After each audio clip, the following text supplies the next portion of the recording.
As usual, we are gathered here today to listen to another dispensation of the Lord Buddha's teaching. And before we commence, let us all take a moment to reflect on how fortunate we are to be in receipt of His teaching. Bearing that in mind and being ever so grateful to our Master, the Supremely Enlightened One, the Perfect One, the Omniscient One, the perfectly liberated One, let us all take a moment to pay homage to the Gautam Supreme Buddha. Namo Tassa Bhagavato Arahato Samma Sambuddhassa. Namo Tassa Bhagavato Arahato Samma Sambuddhassa. Namo Tassa Bhagavato Arahato Samma Sambuddhassa. Also, as usual, let us take a moment to observe the precepts before we commence the sermon. Bearing in mind, as I always remind you, you must all consider this a privilege rather than a right. It is a shame that we have to keep observing the precepts in the hope, determination and prayer that may this have to be the last time I have to observe precepts. May the virtue entailed within these precepts be part and parcel of my conscience. May I become an arahant, a perfect one who is free of all defilements, such that I will never have to observe precepts ever again. In that hope and determination, let us all take a moment to observe the precepts. And in order to do so, please recite all together and after me. Buddhaṃ saranang gacchāmi, Dhammaṃ saranang gacchāmi, Sanghaṃ saranang gacchāmi, Dutiyampi buddhaṃ saranang gacchāmi, Dutiyampi dhammaṃ saranang gacchāmi, Dutiyampi sanghaṃ saranang gacchāmi, Tatiyampi buddhaṃ saranang gacchāmi, Tatiyampi dhammaṃ saranang gacchāmi, Tatiyampi sanghaṃ saranang gacchāmi, Saranagamanang sampunnaṃ, Pānātipātā vēramani sikkhapadang samādhiyāmi.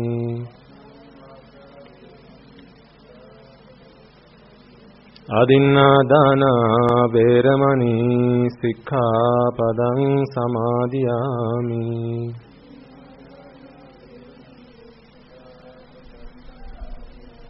Kāmesu micchācārā vēramani sikkhapadang samādhiyāmi.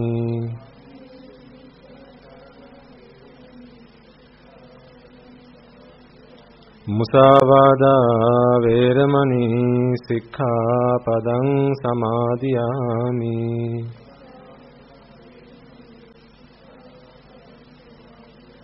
Suramera majjapamā daṭṭhānā vēramani sikkhapadang samādhiyāmi.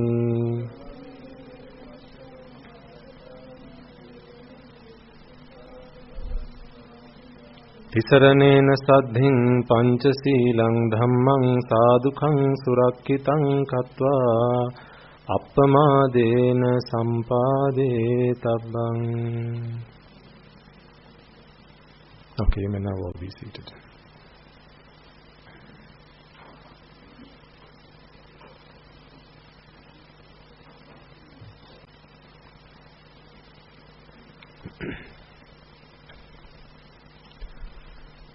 Most venerable members of the Mahasangha, distinguished members of the audience, those in front of me and those joining us online. As customary, and before we begin this sermon, let us all take a moment to invite all the Devas, Brahmas, spirits, demons and the dead, wherever they may be, if any of them are today seeking merits, may they make use of this opportunity to rejoice in the merits that we are about to generate through the course of this sermon. And may all those beings be able to join us and witness this meritorious deed and listen to the sermon and be able to rid their mind of all the defilements of raga, desha, moha. Spare a moment for all those beings who you will have come across in samsara, mothers, fathers, brothers, sisters, uncles, aunts, nephews, nieces, so on and so forth. Anyone and everyone who you might have come across, anyone and everyone who might have helped you in any way, shape or form. It is now the prime opportunity for us to repay debts that we owe them by giving them the gift that excels all gifts, and that is the gift of Dhamma. So, before we commence this sermon, as I now make that invitation out to all the Devas, Brahmas, spirits, demons and the dead, I request you to extend that invitation in your hearts and in your minds to all those beings, all your ancestors, your forefathers, those who have predeceased you. Wherever they may be, may they be able to join us. May they witness in this meritorious deed. May they be able to rejoice in the merits that we are about to acquire in abundance. And may they all be able to attain the supreme bliss of Nibbana. Samanta Chakravalesu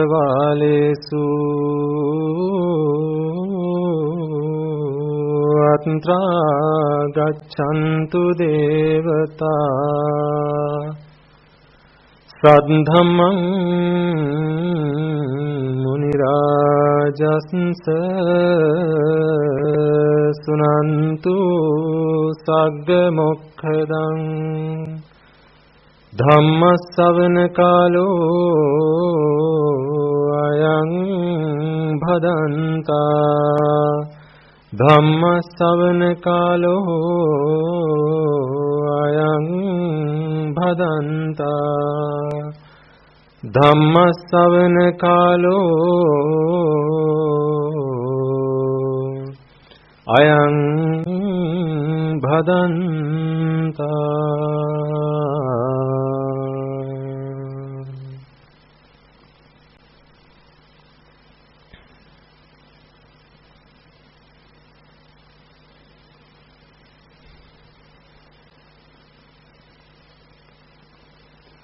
And also before we begin, let us all take a moment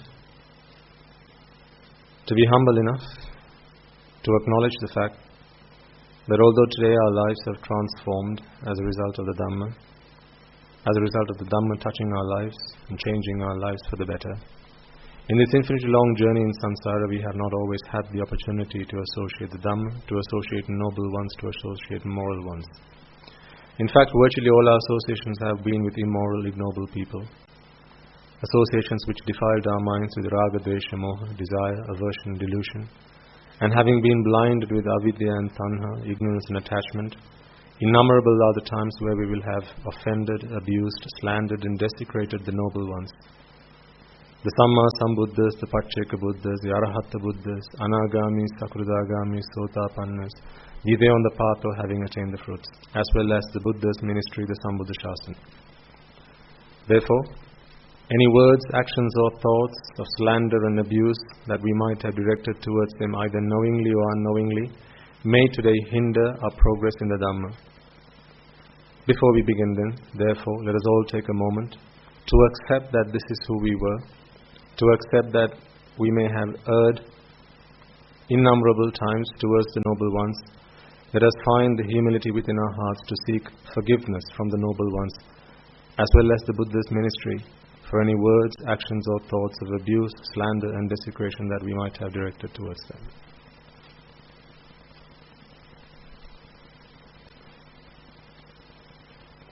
And finally, let us all make a firm resolve that may through the course of this sermon, if there are any gaps in your understanding, in your comprehension, which have so far kept you from achieving the noble state of Sotapanna, may through the course of this sermon you be able to fulfill those gaps. If there are any among you who have already attained that noble state, May through the course of this sermon you be able to fulfill the subsequent stages and attain the supreme bliss of Nibbana. So with that firm resolve and determination in mind, I invite you all to prepare yourselves to listen to this sermon.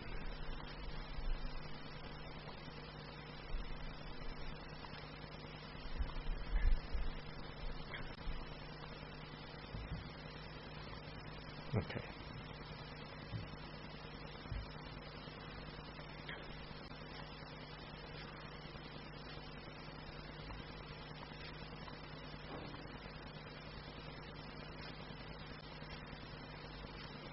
Should we start with the homework?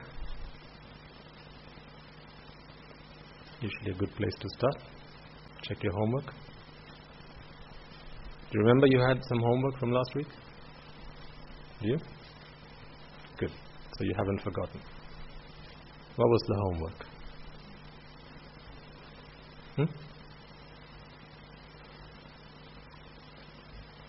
Yes, absolutely. We discussed how generally the people we are and the characteristics that we possess, the people who we turn out to be through the course of our lives are generally the attributes, the characteristics and the demeanor of the 5 people we associate the most with. Because we are influenced by them. Because we are not there yet where we can no longer be influenced. An arahant is someone who cannot be influenced. He or she, once has become an arahant, cannot be influenced. The way they look at the world, their perspective cannot be influenced.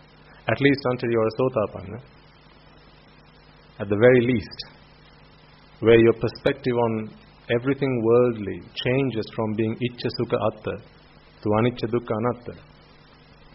That transformation that happens in your mind, it's a paradigm shift.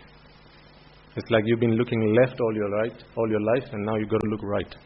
Completely opposite directions. All this time you thought that was true. Now you're thinking, no, that's not true, that's true. So at least until that transformation has taken place in your mind, you can be heavily influenced.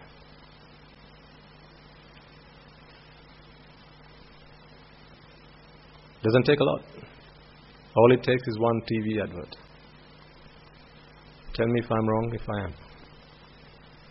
All it takes is one person walking up to you and saying, you know that thing over there? That food? That flower? That person?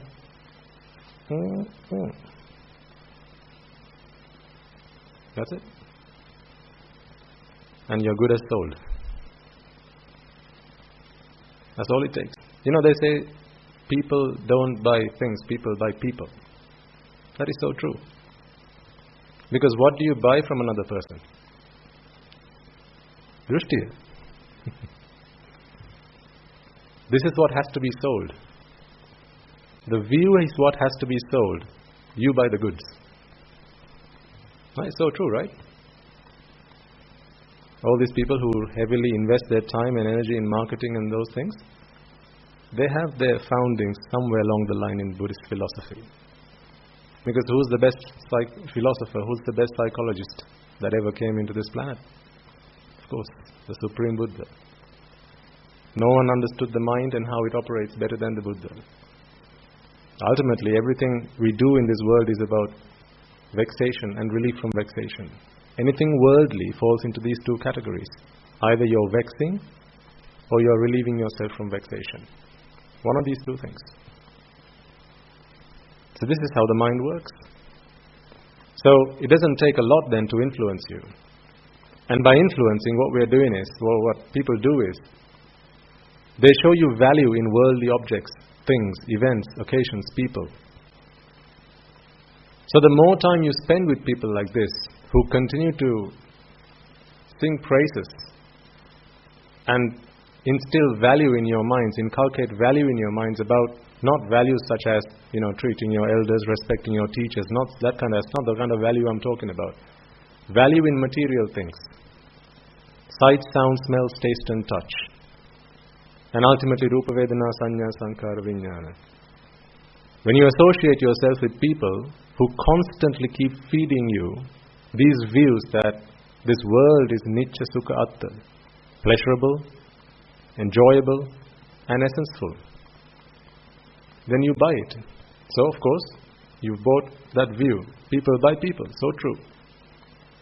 Because once you bought that view, then there's nothing else that needs to be done to sell the object. Right? You go to a car salesman approaches you, or these people traveling salespeople, come knock on your door. Why do they dress themselves smartly? What's that got to do anything with the product? That's got nothing to do with the product they're about to sell you. Is it? No.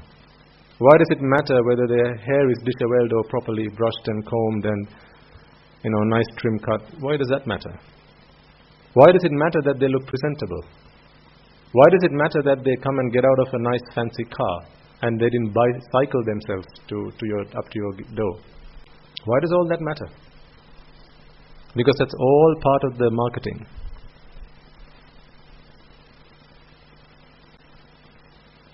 It's all part of the marketing. Because first you have to buy the person. And by the person, we don't mean the eyes, the ears, the nose, tongue and the body or the rest of the person. It's the drushti we're talking about. That's the view you have to be sold on. Once the view has been sold to you, then there's nothing more they need to do to actually sell you the actual thing they've come to sell you. You'll buy the product. You'll buy the service because you've bought the person, or in other words, the view that they have sold you. This is why a good salesman is someone who can talk to you. Actually, who's the best salesman? The Supreme Buddha. There's never been a better salesman. The Supreme Buddha was the best salesman.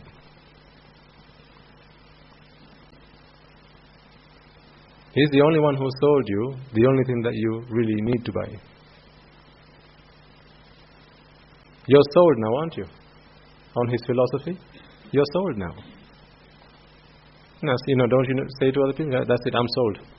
I'm sold on the idea. You don't have to convince me anymore, I'm sold. The day you become a Sotapanna, you're sold on the idea. No more convincing is required. This is like network marketing. Actually, it is network marketing. So who invented network marketing? The Supreme Buddha. All the questions I ask you today, you only have 2 words as an answer. The Buddha invented supreme marketing, or network marketing. Well, it's just the nature of the Dhamma. Remember we talked about the most exclusive club in the world? Remember? What's the most exclusive club in the world? The club of Aryans. The club of the noble ones. Because you can only join that by invitation. And you can only join that club if you have received noble companionship, kalyana mitra sevane, of someone who is also a member of the club. So you have to be invited by a noble person to join this club. So this is why it's the most exclusive club. Doesn't matter how much money you have in your pockets. Doesn't matter how many houses you have, how much gold you have, or how much land you have to your name. None of that matters. Sunita and Sopaka had nothing to their name. They were outcasts in the conventional sense of the word, until the Buddha gave new meaning to what an outcast is.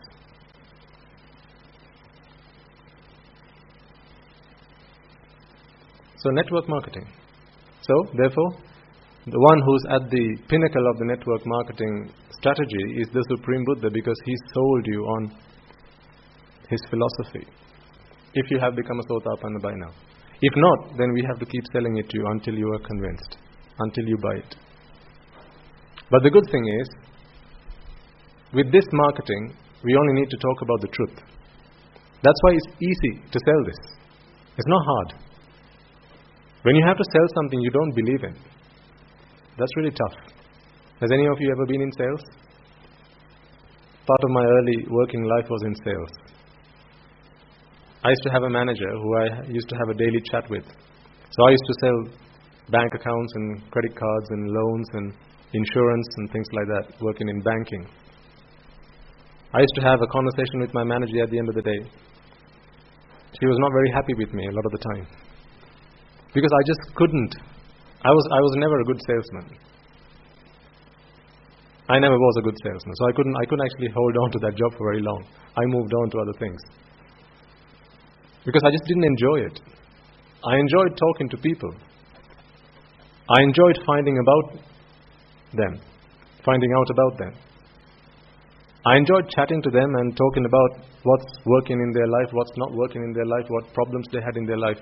But then to somehow bring that conversation around to them signing up to a credit card, that just wasn't comfortable. Especially when I knew more debt is only going to kill this person.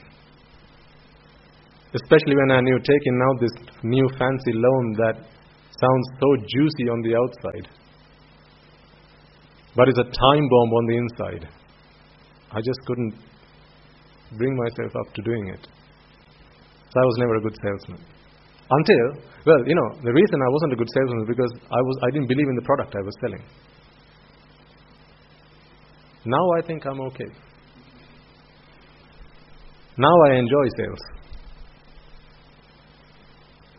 I enjoy being a salesman. Have you ever heard a monk say that? I enjoy being a salesman because I believe in the product I'm selling you, ladies and gentlemen. I have complete faith in this product. Because I'm not selling you a shampoo that helps your hair grow. Because I couldn't believe in that product, could I? You can see I don't use it myself. Or if I did, it ain't working.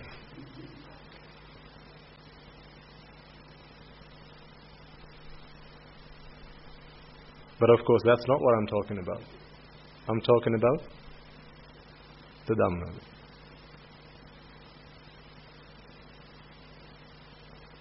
I enjoy being part of this network marketing scheme. It's fun. I enjoy it. Not that I want to be here forever selling you the product. I want you to buy it so that you don't need to be sold again. I want to sell this product to you so that you can go and sell it to other people, your associates, so that we can have more customers. You have to go and find your customers. You have come to me, I'm selling you the product, but then after that, this has to spread like a triangle. That's what network marketing is all about, right? So the Buddha was the best salesman ever. And I believe in the product that I'm selling to you. But the reason I asked you to go and think about who are the 5 people you mostly associate in your lives is because chances are they're not selling you this product. Chances are they're selling you everything but this product. And the thing is, when you sell this product, you have nothing expected in return. The only thing that makes me happy, and I have shared this with some of you who walk up to me at the end of the sermons, and you tell me about the change that has happened in your lives. You walk up to me and with a smile on your face, sometimes tears in your eyes, you tell me, Swami Nuhansa, because of the Dhamma, today I'm a completely different person. I used to get very angry with the people I used to work with, but now not so much. The people I work with, my driver, my maid, my husband, my wife, my children, they say, you've changed. They say, you're a much cool person to hang out with now. They say, we enjoy working with you now because you don't get so angry like you used to. You come and share these stories with me. That's what makes me happy. Not how much money you have in your pocket. That's what makes me happy. Is when you come and tell me, Swami Nuhansa, I've been taking your advice. I've been taking the Dhamma to my children, and I've been trying to teach the Dhamma to my children. They're still taking baby steps, but yet I haven't given up. As per your advice, I'm helping them out because I realize there's no one else that's going to help them. And they're finding it more easy to come to terms with the things that's going on in their lives. All the turmoil, all the turbulence that's happening on the outside, but they're finding ways to remain unflustered. You come and share these stories with me. That's what makes me happy.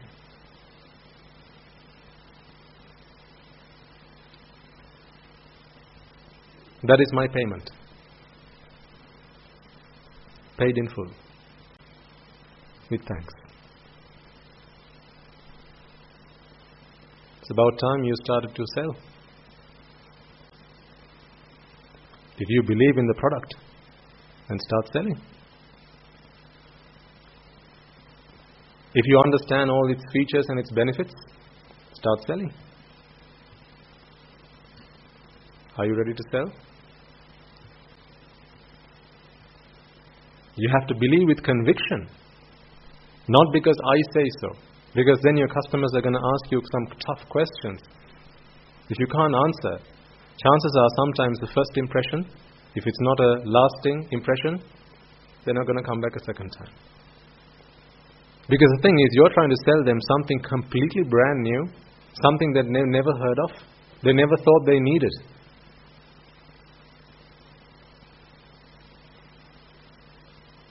So tell me then, did you all do your homework?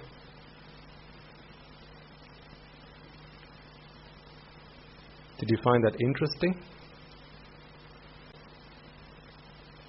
Did you ask yourself who are the top 5 people I spend most of my time with?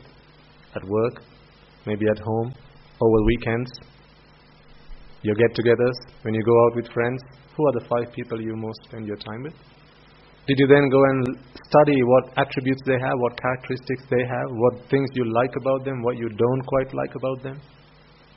And then did you tally all those responses up and work out, hey, let's get the average of that, that's me. Were you happy with the end result?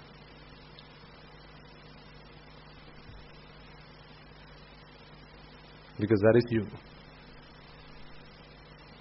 Like attracts like. Similar things always flock together. So the reason that you hang out with those people is because, well, you're like them. That's why. Sometimes it's difficult to ask ourselves, who am I? What am I like? It's difficult to answer that question. Someone asks you, tell me about yourself. Isn't that the most toughest question ever? The toughest question. Tell me about yourself. Where do I start? Okay, my name is such and such. This is where I come from. No. I'm not talking about that. I'm talking about you. Tell me about yourself. That's a really tough nut to crack. It's no easy answering that question. So when it's difficult for you to answer that question, then usually a good thing to do is look at the people around you. Because hey ho, you are the best judge of all but yourself.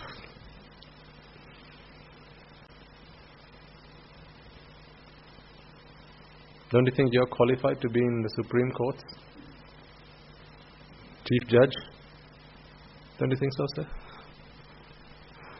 Madam?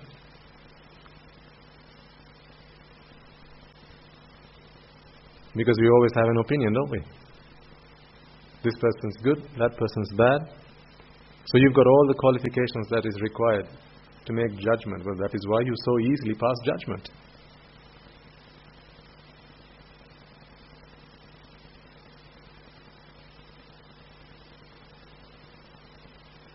Because you always have a yardstick.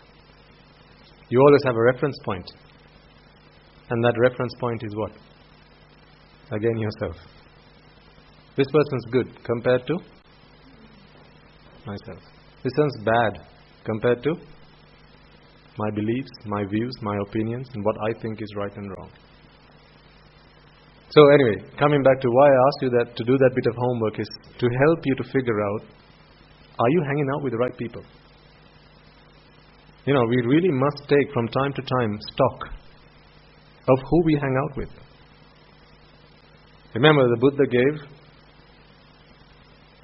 a lot of weight to the kind of people you associate. Satpurusha Sevana, he said, Ananda, this entire Shasana rests on Satpurusha Sevana, associating noble, moral people.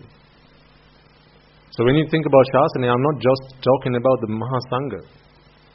When you live a lay life where you get to associate all types of people, all types of beliefs and views and goals and things like that, At least when you're in this group, we all have a single aim, single target, single goal. But when you're out there, it's multifarious. People want different things, different goals. They are all from different walks of life. Different things make people happy. Whatever makes someone happy is what they expect from you. And when everyone if it's something else that makes everybody happy, they're going to expect different things from you. And the more they expect different things from you, to keep them happy, you're going to constantly keep changing yourself. You're going to constantly keep evolving yourself to make your friends happy, to make the people you associate happy. Just think about it. Ever since you got married, did you not change? When the first thing the person that got married to you said before you got married is, I love you and you are perfect just the way you are. Complete bull. What a load of you fill in the rest. I love you, darling, just the way you are. What nonsense.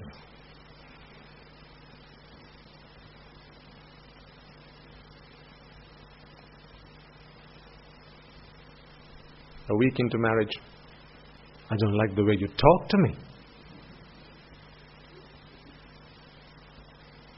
Why do you have to sleep on that side of the bed? That's my favorite side of the bed.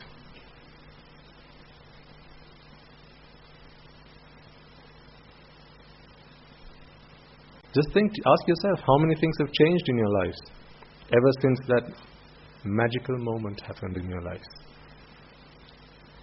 That moment you waited all your life for? All your younger years, teenage years spent by, didn't it? Waiting for that magical moment to arrive in your life? The day you could tie the knot?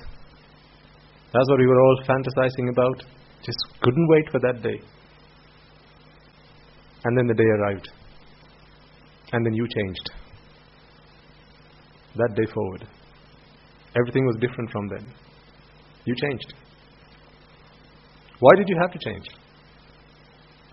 Because you had to keep them happy. Keep them happy so that they can keep you happy. It's a give and take relationship. Well, relationships are all about give and take. You scratch my back, I scratch yours. The day you don't scratch my back, that's the day I kick your ass.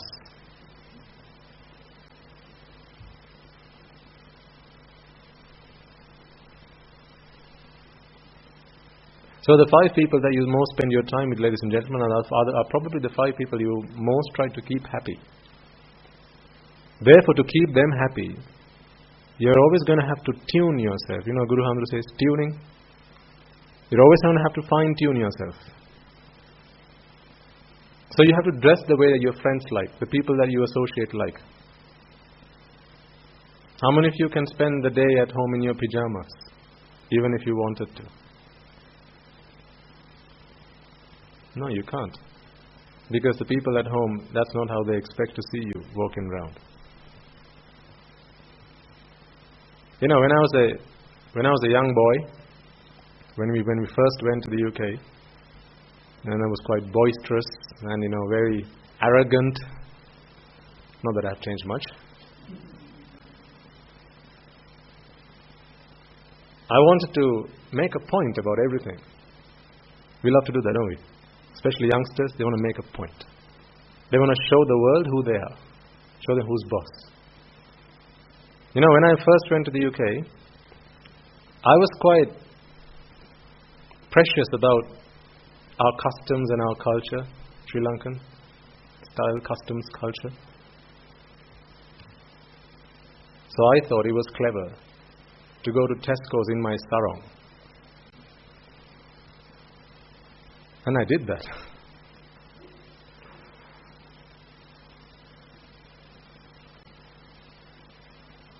I didn't care what people thought about me. I didn't care that was not the dumb thing. I just wanted to show that. Look, I'm arrogant and I'm proud to be. I'll do what I like.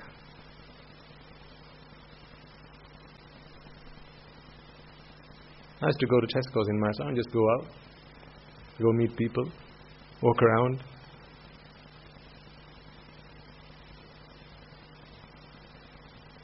Until someone someday said, no, that's not right.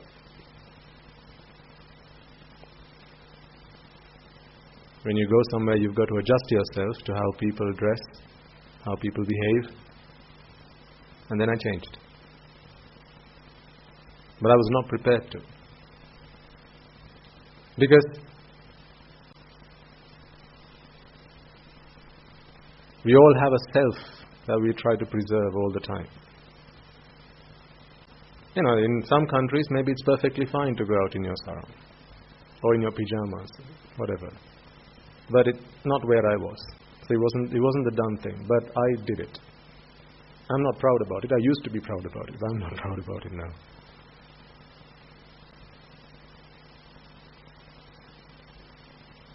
But it was the people that I associated who constantly kept feeding into my mind, no, if you think something's right, just do it. Doesn't care what other people think, just do it. Just do what you think is right. But there are consequences.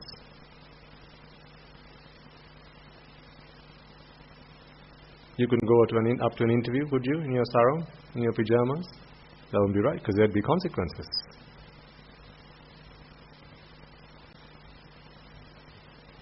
So, if you've taken the time then over the course of the last week to go through your associations, to go through the relationships you have and kind of make a list of the 5 people you most spend your time with, what I ask you to do now is to ask yourself, are you associating the right kind of person?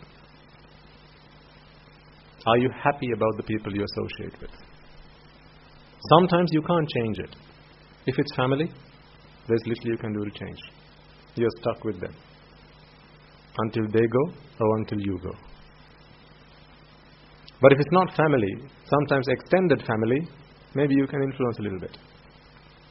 You know, there are some members of the extended families who, when you get together, they're always talking about something that is not beneficial for either party.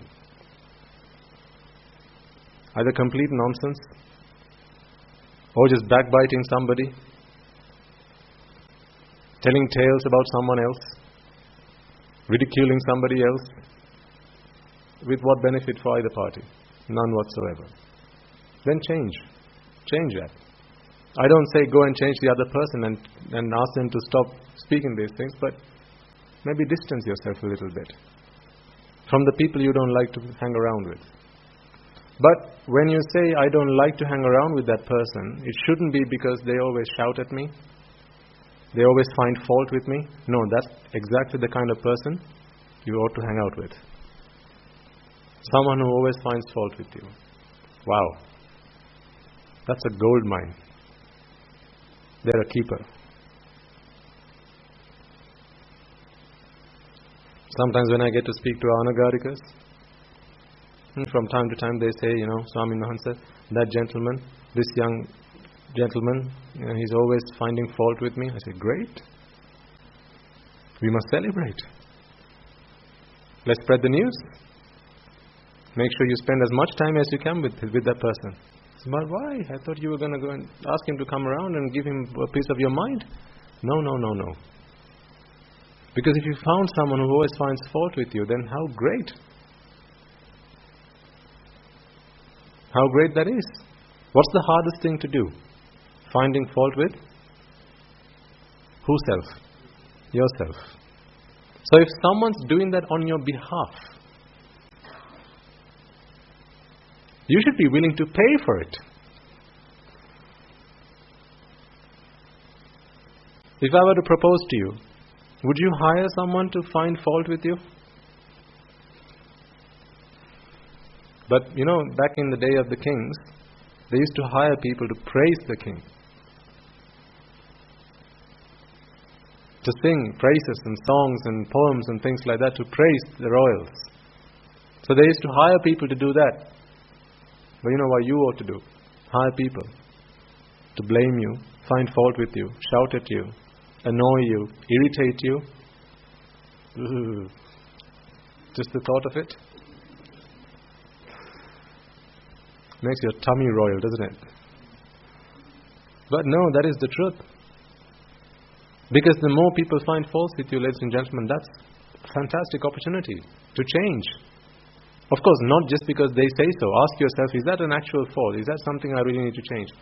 If a lot of people continue to say the same things about you, then chances are that's something that's really sticking out like a sore thumb, except you're not seeing it. You know, remember, I think I told you last week, there's a practice in the Mahasangha to do what we call this Avaddasima. So we confess to the other monks, another high ordained monk, and we cleanse ourselves before we sit down for meditation and things like that at the end of the day. So we do this. What usually happens is it's a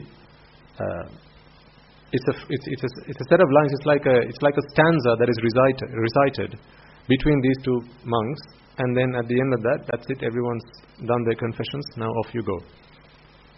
But lately at our monastery, we've changed that slightly. So we still use the stanza, but what we do is we've buddied up every high ordained monk with another high ordained monk, and we do a one-to-one session every couple of weeks where we actually confess. Actually we confess what wrong we've done, what raga, dvesha, moha that's come into our minds. We go and talk to them. We share with them. We open ourselves up. It's such a relief when you do that. Otherwise you have to carry the burden. Just think about it. Sometimes when you sit down for meditation, right? Or you're trying to do something, and something that you're not proud about, something you regret, always keeps coming back. And it keeps biting you always nagging at you. Why did you do that? You shouldn't have done that. It's okay, nobody knows. No, but you know. You can't hide it from your conscience. And it becomes a burden. Especially when you do things, when you want to do things like meditation, right? Wrong you've done, even if someone doesn't know, usually it keeps nagging at you, and you keep getting reminded of it. So it's difficult to concentrate on the karmasthana that you want to. The best medicine for that is confession. I know it because I've tried it. The best medicine for that is confession. Of course, you have to find someone you can trust and then confess. And then once you've done the confession, the other person gives you a bit of advice. This is how you can avoid that from happening again. I don't know how much you can do this in your lay lives, but anytime you come to the monastery, sit down with a monk. Because after you've confessed with us, it's water under the bridge. We don't hold any grudges against you.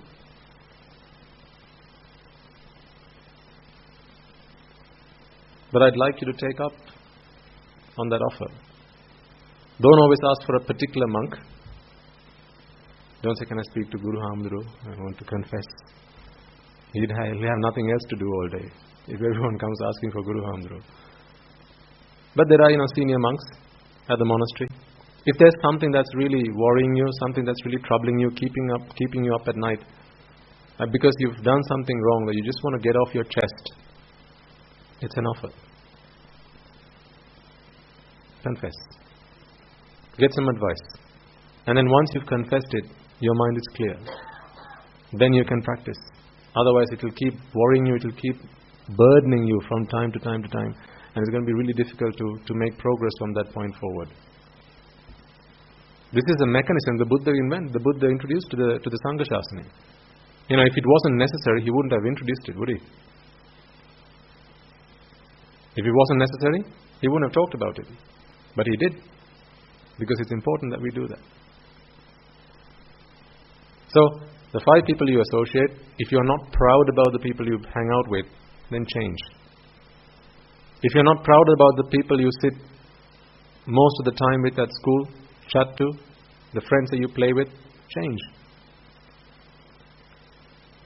You don't have to walk up to them and say, hey, you know what, I'm not going to talk to you anymore because I don't like you. No, you don't need to do that. Just keep them at arm's length. Just distance those close relationships slowly. Find a good person to associate. Find someone who always, like I said, finds fault with you, doesn't let you lax. Someone who always keeps encouraging you. Have you been listening to sermons lately? No, why not? Someone who asks you tough questions. These are the people you should hang out with. You know, back in the day when the Buddha walks in and there are perhaps monks talking with each other about something, the Buddha would ask them religiously, monks, what have you been talking about as I arrived? I find those conversations quite funny actually, to some extent. Because the Buddha doesn't need to ask that question. If I were one of those monks, I'd say, Buddha, I mean, come on. Like, duh. You're the Supreme Buddha, you're asking me what I was talking about, like you don't know. I do find that a little bit amusing. But, he doesn't show off. And the Buddha is not someone who shows off. So walks in, I know what you're talking about. So he walks in and asks his monks, what were you talking about? What was the point of your discussion? Talk to me. And then the monk says, Venerable Sir, this is what we were talking about. Oh, great. Here's what I think about it. A lot of the discourses you find in the Tripitaka are discussions that other monks were having, and the Buddha entered into the conversation and he gave his opinion. Not his opinion, but his view, which is the truth. He clarified points that the monks were sometimes debating about without finding any end to them, any conclusion to those discussions. Very important, this advice. If you don't like the people you hang out with, and that's not because they shout at you, if you know that those associations are not conducive to your purpose, to your goal, then change. Because if you don't change, remember, they're always changing you. You're changing every day. Whether it's for the better or for the worse, you get to decide.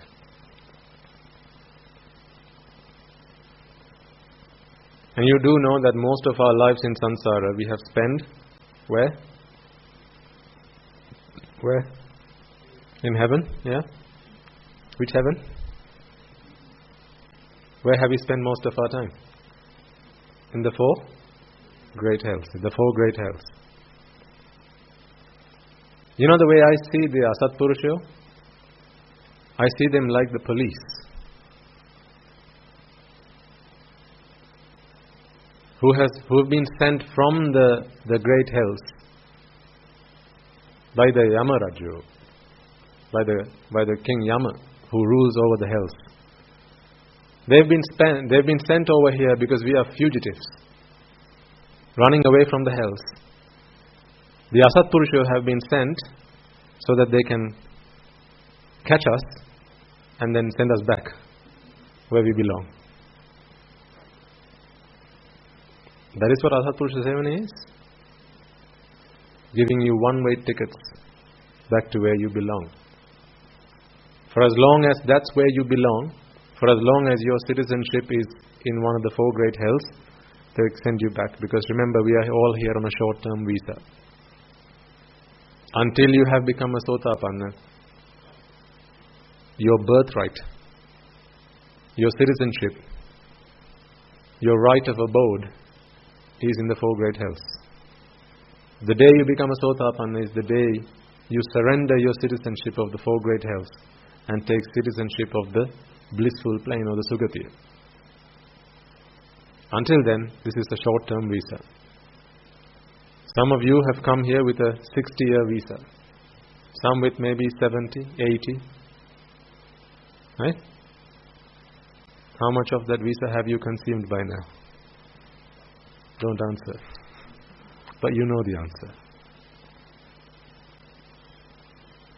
The thing is though, sometimes they send you back before your visa has expired. You get punished for bad behavior.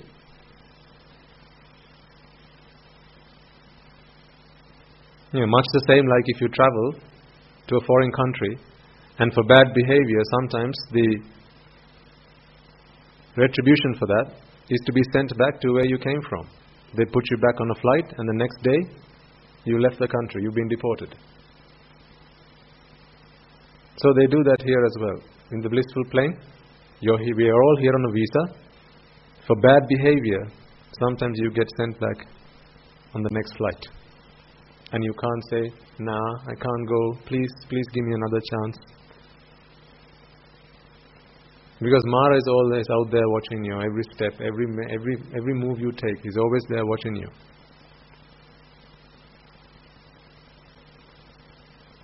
And chances are, if you make another application, it's going to be rejected. Why? Because they have a record of your conduct. When you apply for a visa, don't they ask you? Give us your criminal records. Have you ever been convicted of anything other than a traffic offense or a parking offense? They ask you these questions, right, when you make an application for a visa. So based on that information, chances are they don't let you back in the country. Much the same. If you have bad behavior while you're here, chances are they won't let you back here for a very long time, until those records have been deleted off the system, and they're there for many eons. Heinous crimes, patricide, matricide, killing your mother, killing your father, killing an arahant. Oh, you're going to be back home for a very, very long time. It's as if the Sugatiya does not even exist. For someone who's done such bad deeds, it's like the blissful plane does not exist. Because you're never going to hear of the human plane or the heavenly planes for a very long time. You're not even going to hear about it, let alone come for a visit. And the problem is, it's the people that you associate that influence you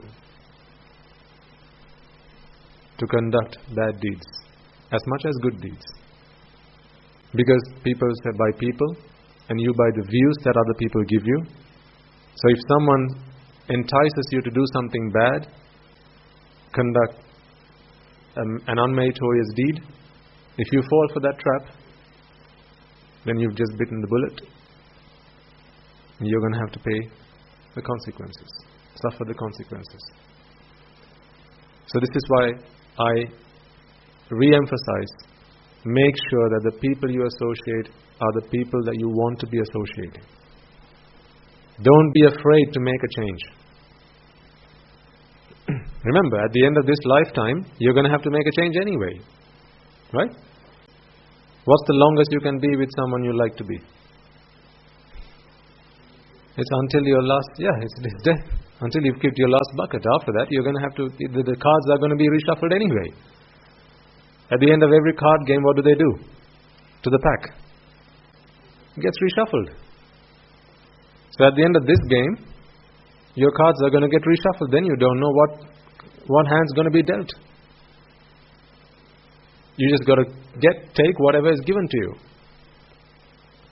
So why wait until then, when what determines where you're going to go 99% of the time is the people that you hang out with right now. So make a change. I think that's a really important thing to do. At least every 6 months, get out a bit of paper, write down the people you spend most of your time with. If you're not happy about it, change it. It may not happen overnight, but at least get on track to change it. If you're always hanging out with someone who's so abusive, always talking about other people's faults, that's no good to you.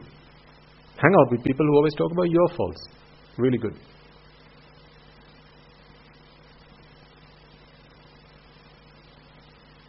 I mean, seriously, think about it. How many people you know talk to you about anicca dukkha anatta? If they did, you wouldn't have to come here once a week, twice a week. You could simply be at home. You could be with your friends. But they don't talk to you about that kind of stuff. They always keep polluting your mind, giving you this view that the world is so pleasurable, when they are still looking for pleasure themselves, pleasure that they haven't found in all their lives. They haven't found it, but they keep giving you the promise of pleasure.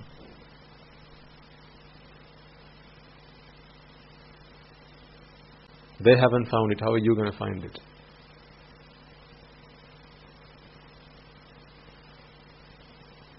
Think about your lives and how you've come to the point you are today.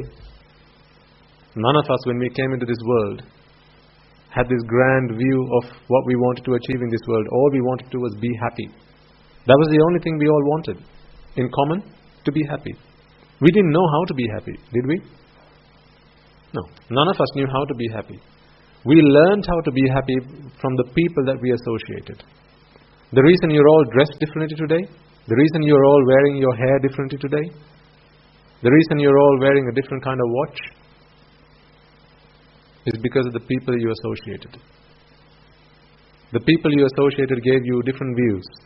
This is how you have to dress. This is how you have to wear your hair. This is the profession you need to get to. This is the kind of watch that looks really nice on your wrist. It was all influenced. Why do some of you like jewelry, others don't? Influenced.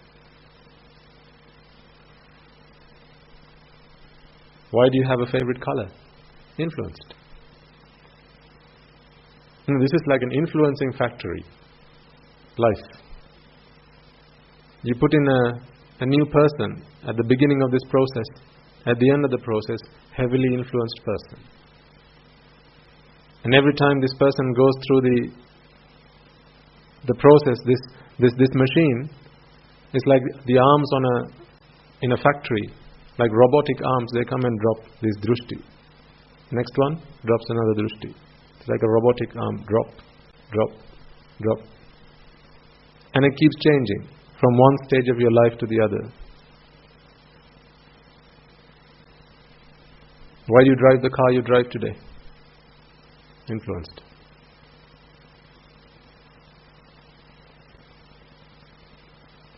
Where did you last go on holiday? And why? Influenced. How many children do you have? Influenced. Why did you give them those names? Influenced. Tell me one thing you did that wasn't influenced by somebody else. One thing. Why did you come into the human world? Influenced. Why? Because you did a karma that gave you birth in the human world. Why did you do that karma? Because of a view that you held on to. That view came from someone. Influenced. It's like every breath you take because you've been influenced. So how can you say you're independent? How can you say, I'm a free person, I'm a free man, I'm a free woman, I do what I like? No. You seriously think you do what you like? When was the last time you did what you liked?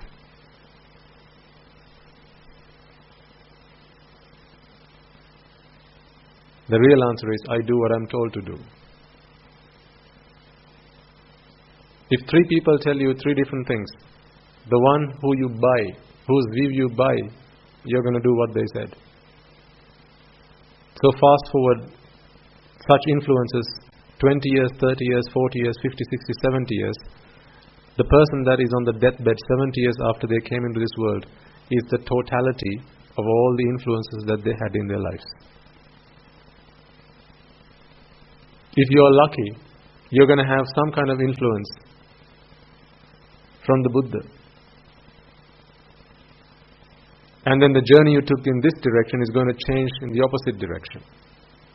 But if that doesn't happen, you're simply going to have the same influence time and time and time and time again. Remember last week we talked about the purpose of life? Remember? What was the purpose of life? Doing the things that you need to do to stay alive. Doing the things that you need to do to stay alive. That is the purpose of life. What a pity. And only humans do that, right? Doing the things that they need to do to stay alive. Only humans do that, right?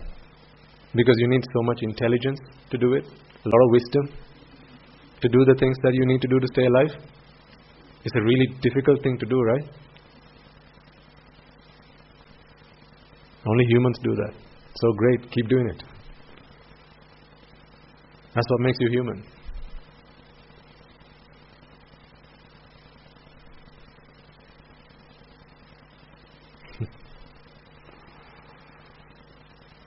I know I'm being sarcastic.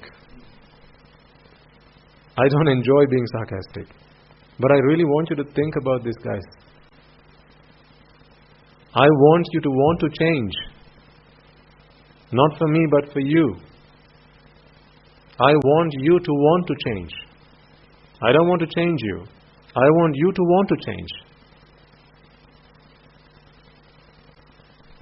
Because if you keep doing the same things you were doing all your life up until now, then you're not going to be any different. 10 years, 15, 20 years from now, if you'll be alive in that time. You're going to be exactly the same person you are. Just more time will have passed by. That's all that will have happened. Same agenda, doing the same things, you'll be the same person you are. Unless you change track.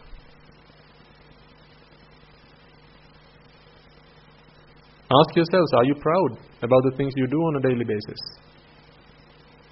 Because the thing is, like I said, there's only one person you can't hide from. And that is you. Well, and there's karma, but that's not a person. There's one person you can't hide from. You can't hide from your conscience. If I were to ask you now, and don't do this, but if I were to ask you as a rhetoric question, put your hand up.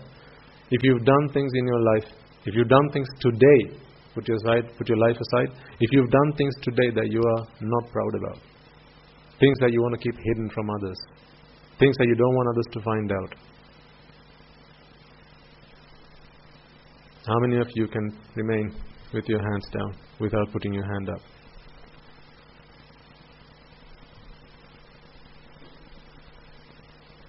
Why do we still have secrets?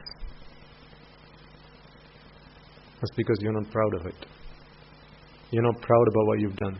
You're not proud about what you said. You did things you shouldn't have done. You said things you shouldn't have said. You thought about things that you're really not proud of. You shouldn't really have thought about that. If people could see the things you think about on a regular daily basis, I don't think half the people you talk to or people who talk to you will talk to you. Almost all your friends will not want to be friends with you anymore if they could see what actually goes on in your mind. If I'm wrong, tell me so.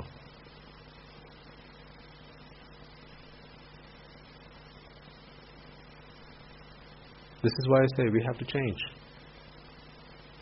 We have to be someone who can be read like an open book.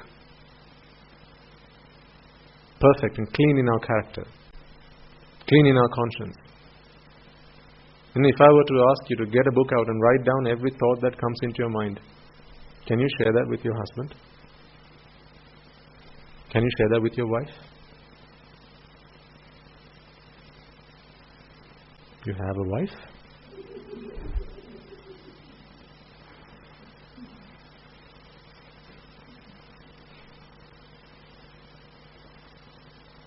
At least he's being honest.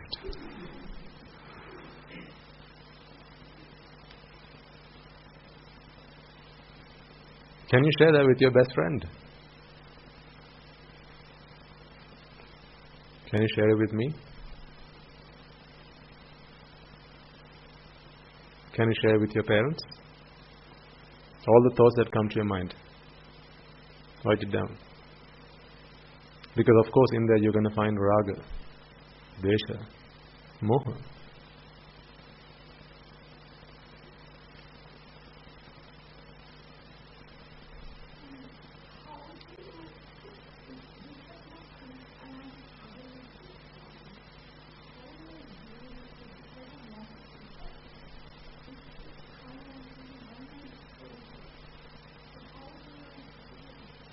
So the only refuge we have, madam, is the Dhamma.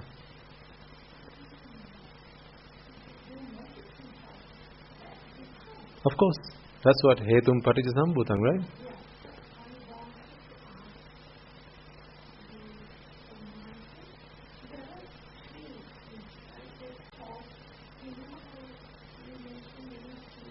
Mm-hmm.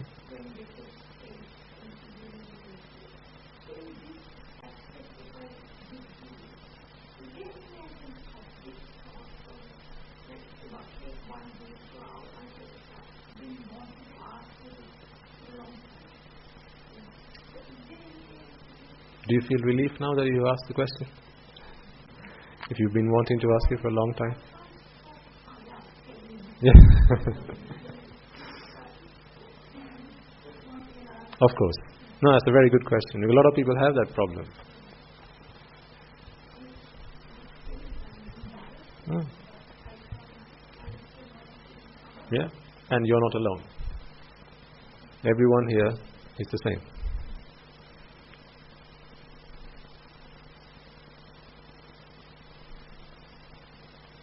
Everyone here has that problem. We have thoughts that we're not proud about, but you can't stop it. It just keeps coming.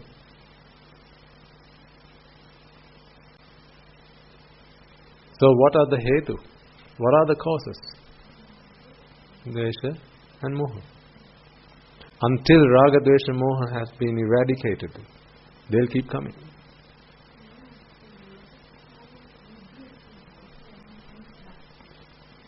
So, what is regret again? No, that's again dvesha, isn't it? Sometimes people feel so regretful about themselves. They spend all day thinking, what did I do? I shouldn't have done this, I shouldn't have done that. Of course, that's what I was talking about. Right? Are we proud about the things we did? But this is not so that we can just keep thinking like that. Let the wounds fester. That's not the purpose of our discussion there. It's to reminisce some of those feelings that we are not proud about, some of the thoughts we are not proud about, and then do something about it. It's like Marananusmati. What's the point of saying we are going to die, we're going to die, going to die, going to die, going to die, going to die, going to die? That's not good. But if you're going to die, then let's do something about it, so we don't die again. Right? So, this is absolutely good, because now at least we are acknowledging the fact that there are these thoughts that come into my mind, these defilements which I'm not proud about. Think about who you used to be. Can anyone here tell me that when you got angry, back then, the old person you used to be, were you not proud about the fact that you got angry? I'm angry, and I'm proud about it. I'm going to show them who's boss. I'm going to sort them out. This is how we used to think. We were proud that we were angry. Can you believe that? In other words, I was proud that I had my citizenship in the house. Where are you from? I pulled my card out. I'm from Avitya. You want to check my credentials?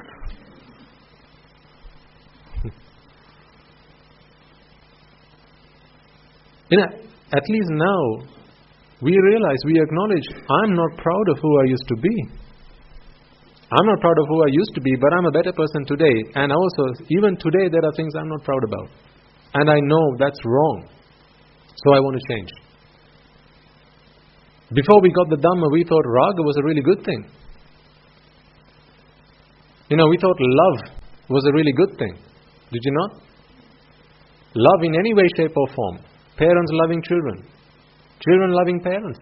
Even to that detail, we thought was a good thing. Love is not a good thing. Love is attachment. All kinds of attachment bring suffering. But people out there, they're not prepared to listen to me say this. To say love between parents and children is not a good thing. They'd shoot me. They'd burn me on the cross. Love is attachment after all. But duty between children and parents, no, that's essential. Fulfilling your duties, fulfilling your responsibilities. Because attachment always brings you suffering and doesn't bring you anything else. That's the sad part. Doesn't bring you anything else. All it brings you is suffering. So at least today we acknowledge, we realize I'm not proud about the person I used to be, but I'm now a better person than I used to be. Ask yourselves, in your progress in the Dhamma, have you not changed by now? A long way from who you used to be. Now you see Raga, Dvesha and Moha being problems.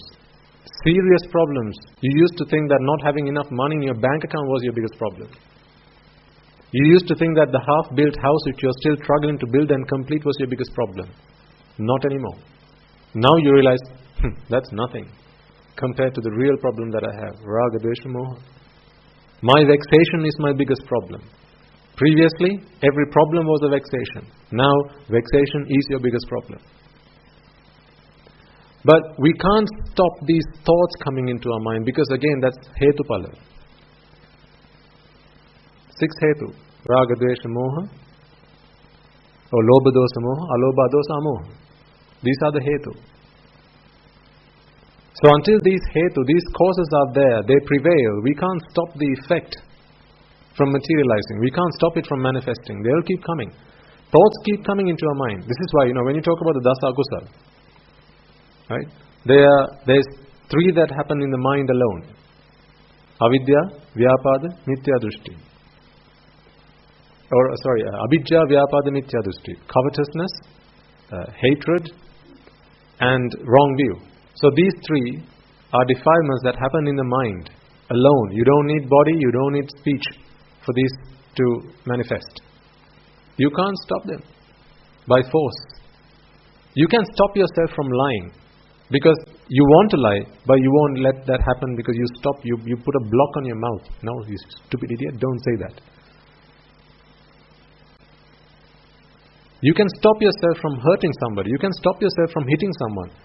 Ask yourself, did you used to back then, when you wanted to hit someone, you went ahead? It didn't take a lot for you to pick up a weapon to hit somebody. It wasn't that much of a deal, but today, it doesn't come to you naturally. Today, your natural response is flight.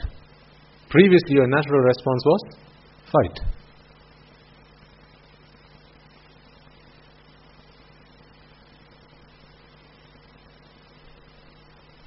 So you have changed. Fantastic. Well done. So we know we do in the karmasthana, avankavimi pirisuduvimi piriturumi papasaravimi. I'm pure in my actions. I'm pure in my speech. I'm pure in my thoughts. And therefore I no longer want to go through this samsaric journey. But that pure in thoughts, you are pure, of course, to some extent.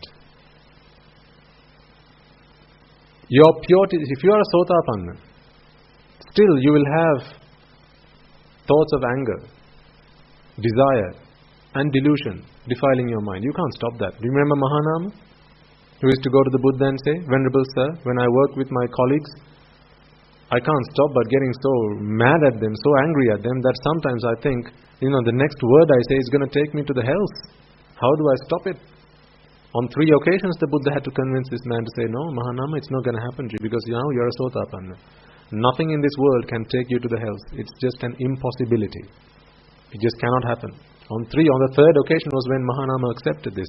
So can you imagine how much anger he might have felt to feel that I'm going to be going to the hell because of what I've just said, the way I conduct myself. So even a Sotapanna will go through that. But not to the extent that's required to take that person to the hell. You will not cross that threshold. There's a certain threshold that has to be crossed. Once you've crossed that threshold, that's the threshold at which you have just done a deed that's going to take you to the hells. Because remember, it's not the hitting with your arm or a weapon that actually is the papa karma. It's the volition. It's the intention. Intention, monks, is the karma. Chetanaham bhikkave kammang vadami. I'll give you two incidents. The same incident, different perspectives. Right? Let me give this story to you. You see a man with a knife in his hand. He's holding on to another person on a bed and cutting his guts out. How do you feel now that I've told this story to you? Oh, he's an evil person. No, I'm talking about a doctor doing an operation.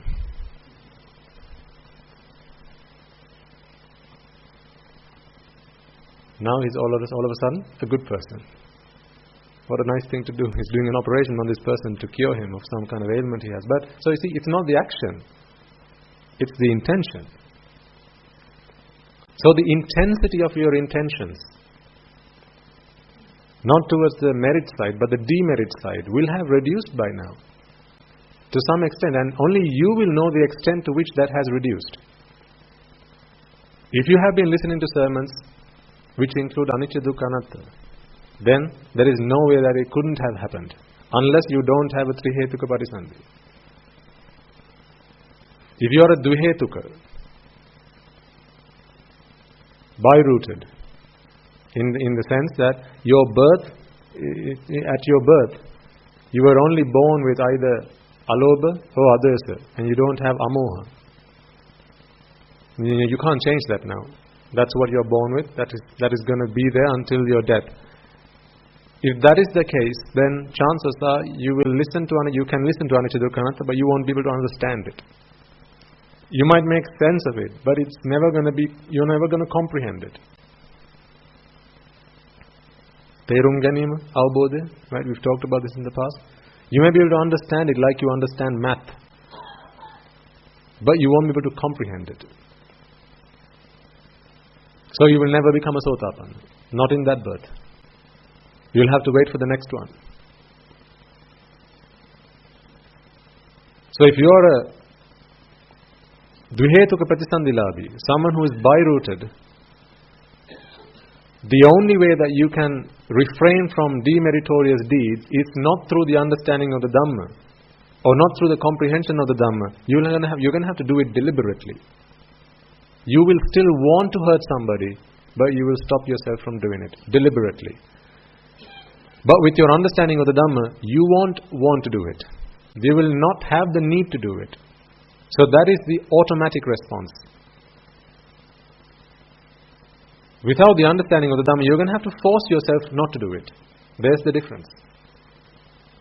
So, raga, dvesha, moha, these thoughts that come into the mind, they cannot be stopped. Not deliberately, not forcefully, you can't do it.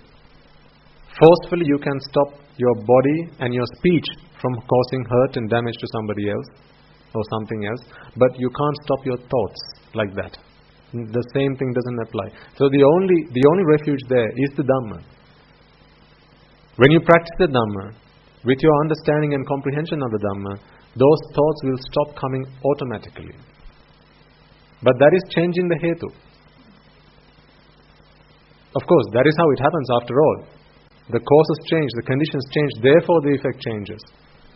The fact that those thoughts don't come to you, so vihinsa sankalpana, kama sankalpana, vyapada sankalpana. This is miccha sankalpa. Nekkamma sankalpana, avyapada sankalpana, avihinsa sankalpana, that is samma sankalpa. On the Noble Eightfold Path. But samma sankalpa is the result of samma ditti. Samma ditti is seeing the world as being anicca, dukkha, anatta. So it's only through your comprehension of anicca, dukkha, anatta will the kama sankalpana, vyapada sankalpana, vihinsa sankalpana, will they stop coming. There's no other way. You can only suppress it for so long. After that, it's going to come back up again. It's going to resurface. Or the short-term treatment is think about something else. That's what Western medicine psychologists they say, right? If you're angry, count to 10. I'm done counting to 10. Okay, count to 10 again. Or remove yourself from the situation. Go somewhere, hide yourself if you must. Watch TV or something. If you're feeling moody, what do they say? Do something else. Watch TV. Listen to the radio. Play an instrument. You're feeling really down, really somber, right? To change the mood, focus your attention on something else, something you like, something you enjoy. In other words, what you're focusing on right now is not bringing you pleasure. Therefore, change your attention to something that is pleasurable, something that can vex you and relieve you from vexation. Because right now you're only vexing, there's no pleasure coming from it because you don't like the Rupa Vedana Sanya Sankara Vijnana you're getting from this. That is the Buddhist analysis of what psychologists say you ought to do. That don't work. Doesn't work. It's a very temporary fix. Because again, you're treating the symptom, not the cause. Treat the cause, you don't have to worry about the symptoms. This is why when you contemplate on anicca dukkha anatta, now there is nothing in this world that is worth holding on to. Why does someone feel anger, frustrated? Right? What is disappointment? Disappointment, if you define disappointment, in Buddhist terms, it would be, I expect such and such Rupa Vedana Sanya Sankara Vijnana. I'm not getting it. Now my expectation has been destroyed. That is what disappointment is. From the other perspective, from a worldly perspective, what is disappointment? People don't giving you what you like. So fix that guy. Beat him up. Did you have a question, sir? Beg your pardon? Yes. Compassion is different. Compassion is different if you see compassion as being noble compassion. Maitreya and Arya Maitreya. Of course. That is exactly what we ought to do. Because on the range of feelings, right, of how you conduct yourself with other people and other things, you have metta, karuna, mudita, upeksha. If you go further left, you have love. If you go further right, there's anger. This is the spectrum within which the Buddha says you have to conduct yourself. Metta, karuna, mudita, upeksha. Don't go left and don't go right. Because then you have strayed outside of the noble remit of how you have to have relationships with other people, other things and so on. But only a noble person can do that. Arya metta, Arya karuna, Arya mudita, Arya upeksha. Because for that you have to have understanding of anicca dukkha anatta. I mean, think about, did we all not do some kind of maitri, bhavana before we got an understanding of anicca dukkha anatta? What did we think about? There are people in this world, there are beings in this world, they should all be happy like me. They should all be happy.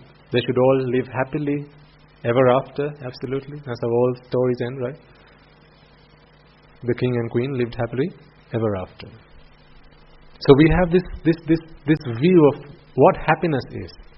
Nice house, nice garden, loving husband, loving wife. That's what happiness is, right? This is what we spread in terms of metta. May all beings be free of illness. How can you be free of illness? If you're alive, you're going to be ill. That's part of the package. May all beings be free of disease, decay. How can that happen?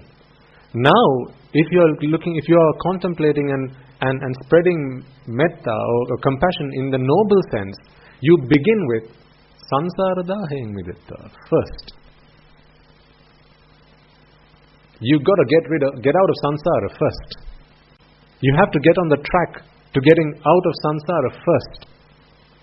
Because the only way you can be free of illness, the only way you can be free of disease, the only way you can be free of decay and death is if you are free of birth. You can't be born and be happy at the same time. You've got to pick one or the other. But without that understanding, what we wanted to do was let everyone live happily ever after. How can you live happily ever after? You can only happily ever after if you stop living. You can't live and then be happily ever after. No, they're mutually exclusive. Because at every moment you are alive, there's only one way you are flowing by default. That's to disease, to decay, defect, right? And death. That is the default flow of this being. Every time we keep turning back, putting on reverse gear, abhisankara, to try and stop this from happening. But the moment you let go, it starts flowing back there. So what does money bring us? What does money help us achieve? Reverse gear. But when the fuel runs out, it's back to neutral.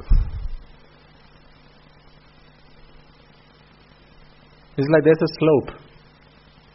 With all the energy that you can muster, you can pick up something. If you placed a ball on that slope, some kind of object that rolls, with all the energy you have, you can muster up. The best you can do is pick it up, walk all the way up to the top of the hill, and then let go. What's going to happen the moment you let go?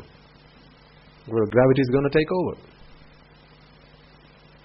So wherever there is birth, you can't stop the rest.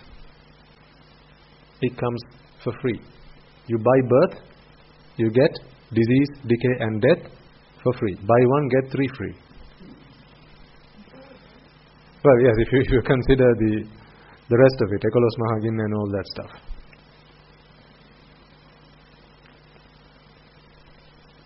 Even if you're an arahant, you still can't stop disease.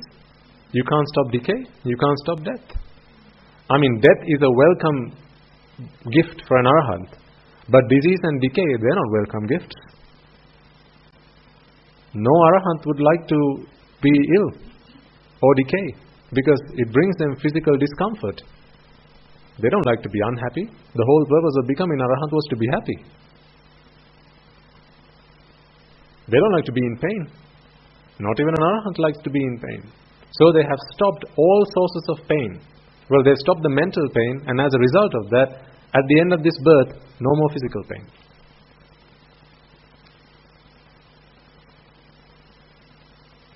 This is why I think last week and the week before, particularly now that we have some troubles in the country. When we did the Arya Maitri, I told you to think about not just our friends, but our foes.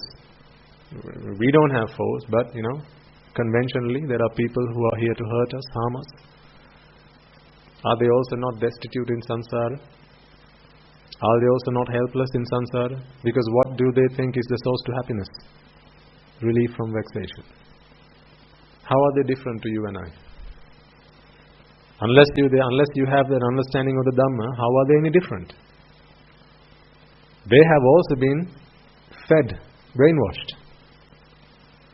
Their view is to be happy, take as many lives as you can. Well, they kill people, other people kill animals. What's the difference? I'm not saying killing the people and killing animals, they're the same in those terms. Of course, one's a lot more demeritorious than the other, because you're taking valuable human life. But at the end of the day, all things considered, what they're doing is taking away someone's life because they think that is what brings me happiness. Why? Happiness lays out there in the outside world. Because if they think that, as a result of taking as many lives as I can, I'm going to be born in the heavens. If that is the view that they hold on to, of course they haven't understood anicca dukkha anatta. That is the problem. Wrong view. Why? Because of the 5 people they spent most of their time with. That's who brainwashed them. That's who influenced them. None of them came into this world. None of them came out of their mother's womb wanting to kill another person. I can't believe that. None of them wanted to do that. It was a wrong upbringing. They were sold on the wrong product.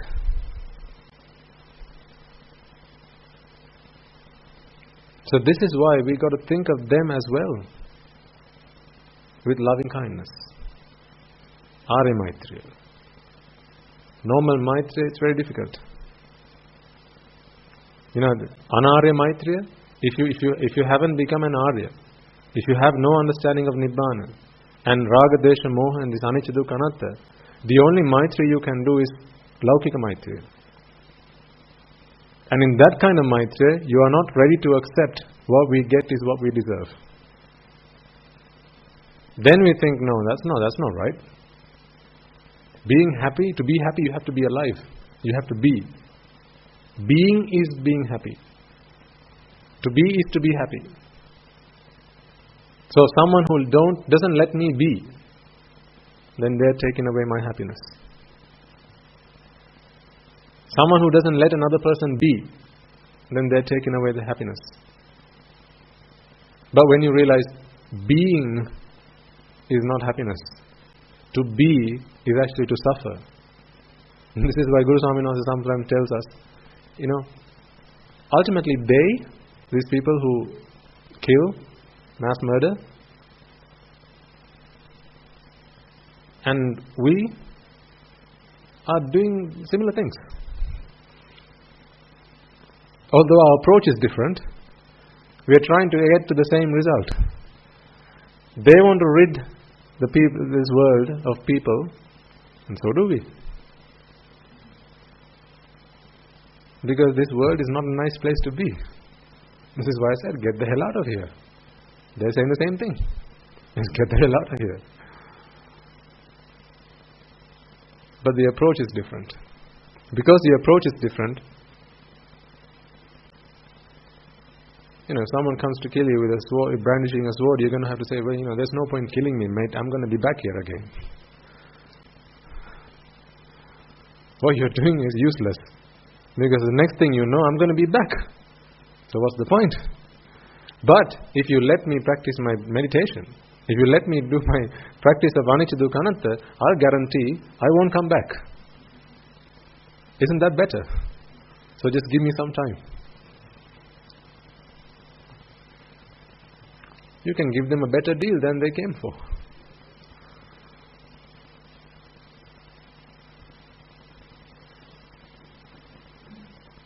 This is why, I think as I've said to you a long time ago, when you practice Arya Maitreya, and not the normal Maitreya, conventional Maitreya, if you practice Arya Maitreya, there's less of a chance that evil spirits will come after you. Because sometimes when you practice conventional Maitreya, you're wishing well on another person.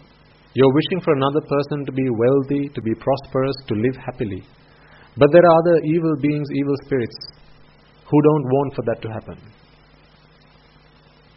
They want the other person to suffer, because that's their agenda. They don't like the other person. They despise the mere existence of the other person. But when you're practicing noble compassion, now they and you want the same thing. The evil spirit wants this person out. What do we want when we practice noble compassion? Out. So now they have, your agendas are the same. So now they're not going to come and attack you. Now you are safe. Because now we are both fighting for the same cause. Different battles, same cause.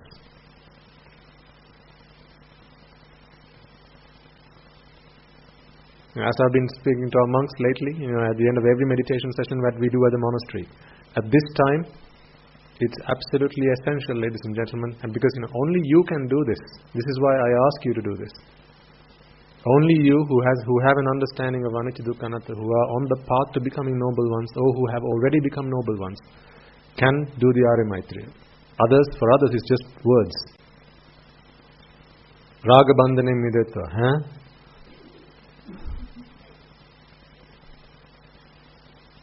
That makes no sense to someone who's not a noble person. Why? Raga is such a nice thing. Raga is so good. The more desire, the better. What is art all about? Literature. A lot of these things that people have invented for pleasure, right? It's all about raga. Dance, singing, art, drama, all this raga. Generally speaking, right?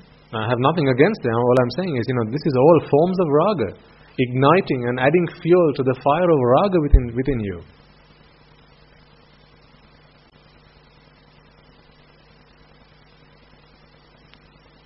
Because they have no clue that raga is the problem, dvesha is the problem, moha is the problem.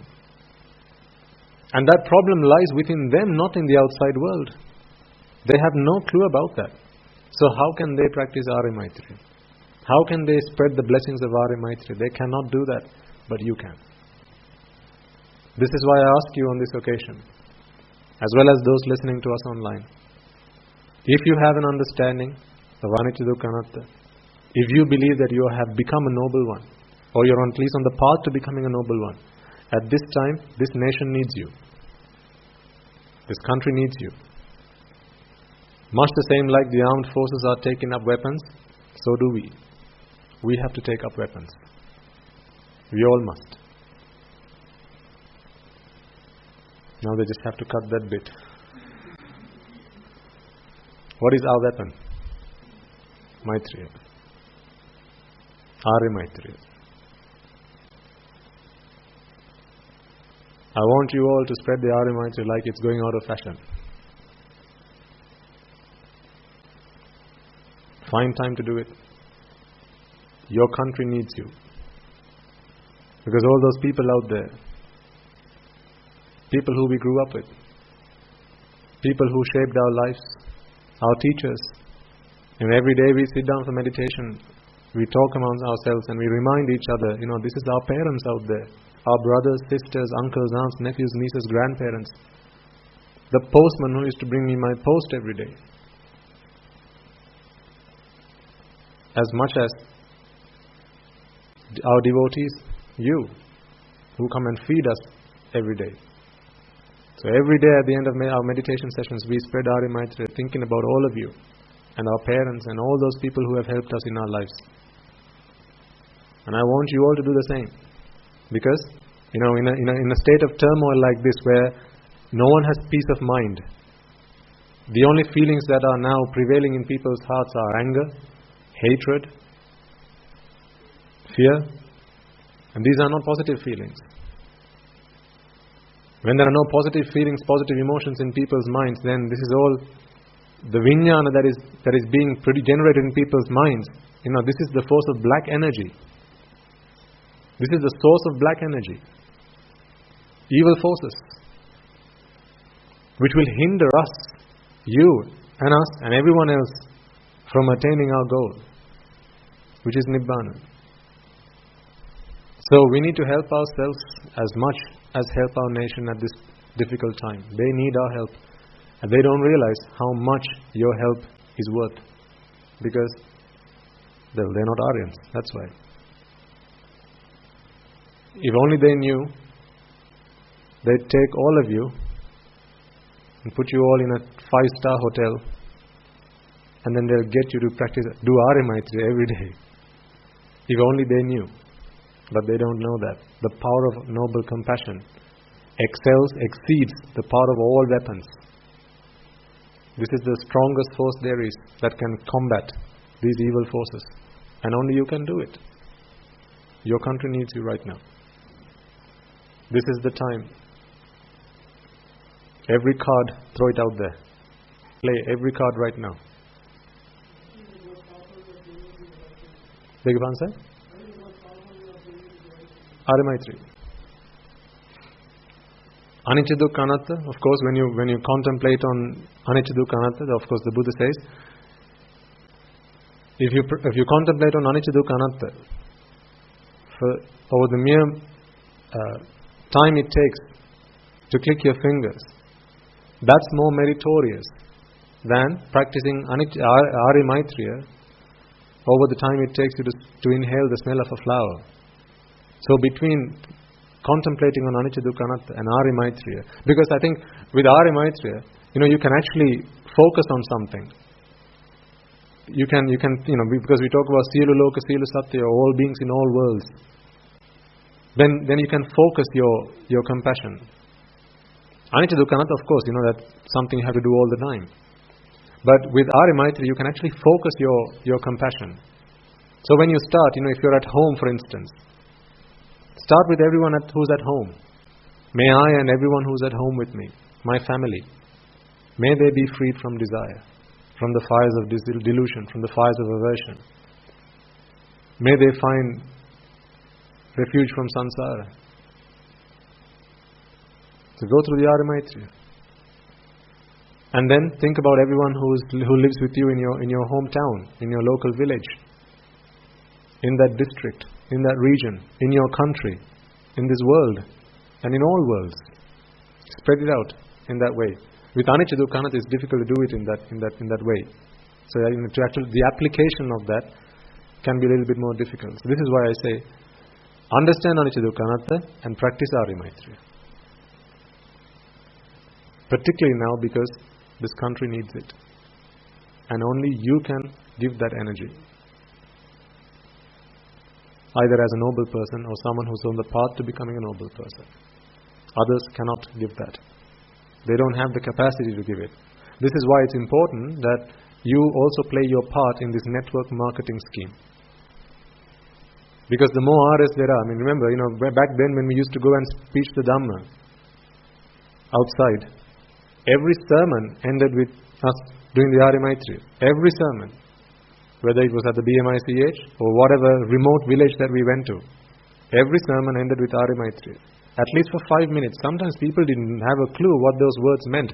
But at least it attracted the attentions of the Devas, the Brahmas. And with their attraction, it brought positive energies. And it helped heal people's festering wounds inside them. Made them better people without them even knowing about it. The nation started to become prosperous. People were all the better for it.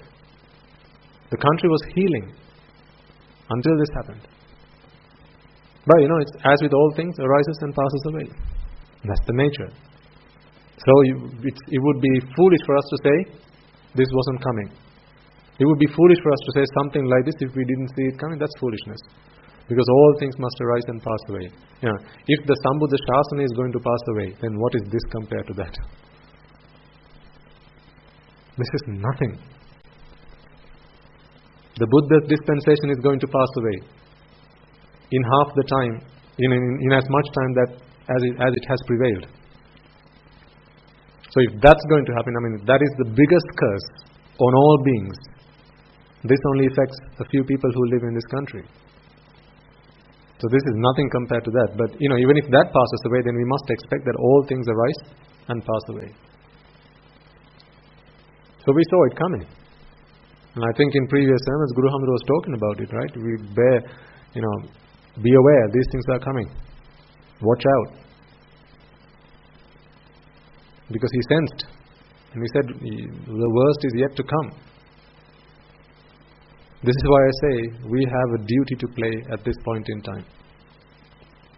We all have. You all have. Do your part for your country. Pick up your weapons. And there's only one weapon.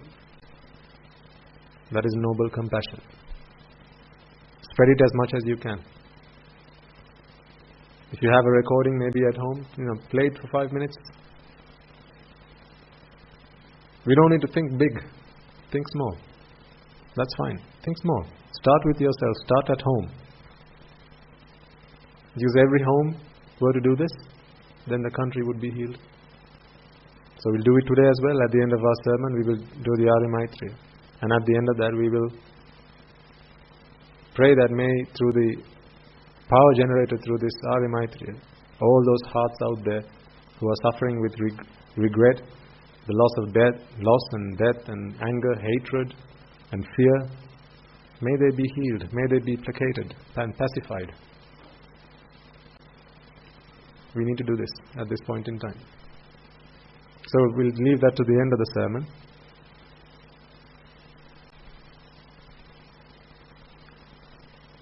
What were we talking about before that? We were talking about Raga, Desha, Moha. So, the only way to stop defilements, defiling your mind, is by practicing anicca dukkha anatta. You can't put a handbrake on Raga, Desha, Moha coming into your mind. They're just going to keep coming. What you can do is you can stop them from going into actions and words. So your physical expression of those, either verbally or physically, that can be stopped by force. But you can't stop it from coming into your mind. That will happen automatically. And that will only stop happening through your practice of anicca dukkha anatta, vidarshana. Because remember, the only reason that they're coming into your mind is, again, this is kama sankalpana, vyapada sankalpana, and vihinsa sankalpana. Why kama sankalpana? What is kama? What is sensuality? Yeah. You're creating a pleasurable world in your own mind. This is something you fantasize. Sensuality is a fantasy. Sensuality doesn't exist out there. It's a fantasy. What we do is we use objects or people or events or whatever and create this fantasy world in our minds, and that is what we enjoy. That is kama.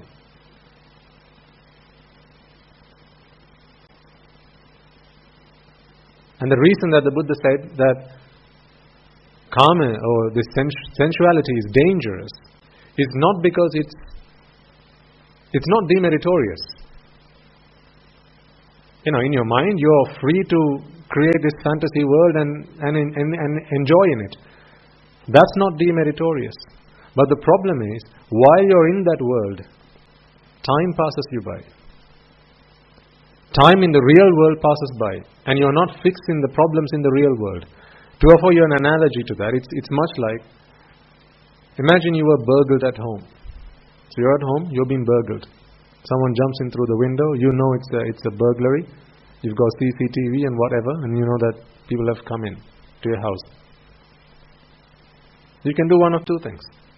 One, you can either ring the police or try to find a way to get out of there or stop the burglars from coming in. Or you got the choice of sleeping. Because in your dream, you can dream about something that's pleasurable. In the hope of dreaming about something that's pleasurable, you can just fall asleep. Now nothing's happening. You can pretend that nothing's going on. So that doesn't mean the problem's been fixed. In the real world, the problem's going on. The fire's burning. But in your fantasy world, everything's fine. It's a perfect world. That they'll come and take your belongings. They might come and damage. They might come and hurt you. They might come and kidnap your children. They could do all sorts of things, and they can cause you a lot of damage. But you choose not to deal with the problem. You choose to go into your fantasy world and forget that the problem existed. But it's a very temporary measure, because someday you're going to have to open your eyes. When you open your eyes, you're going to realize, I've been burgled. Then it's too late. This is why sensuality is we've got to be so aware of it, and it's why it's that much of a problem. If a guy fantasizes about a girl, for instance, let's say, a practical example. A guy fantasizes about a girl. Now this is kama, is it not? This is a fabrication of the mind, fantasizing. Because kama does not exist in the outside. Now this is the world that this guy has created in his mind. So he's created the world, now he's living in that world. It's like when you're watching a movie. When you see the main actor, you become the actor. This is, have you not seen kids after they watched a Batman film or a Superman movie, what do they do at home? Parents? They play the role. Now that nice chair you had at home, it gets turned upside down, and that's the Batmobile.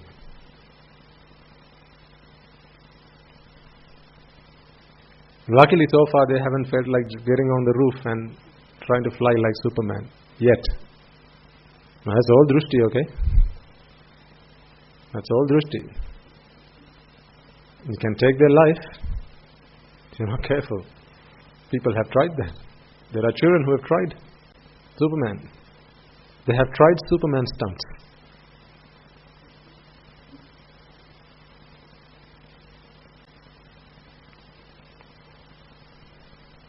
So, much like watching a movie, you are now an actor in the film.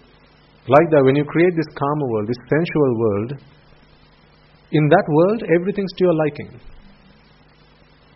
That's not like the real world. In the real world, nothing's to your liking. It's hetupada, cause and effect. In the karma world, what? Everything is to your liking. Right? So you walk into, let's say you walk somewhere, you get somewhere, and you see a pair of sandals. So I'm talking about the guy who's fantasizing about a girl. Sees a pair of sandals. That is a sensuous object. A pair of sandals, a pair of ladies' sandals can be a sensuous object. So this guy sees this pair of sandals. Now he starts fantasizing. I'm giving you a practical example so you can all apply it and apply it how you see it best.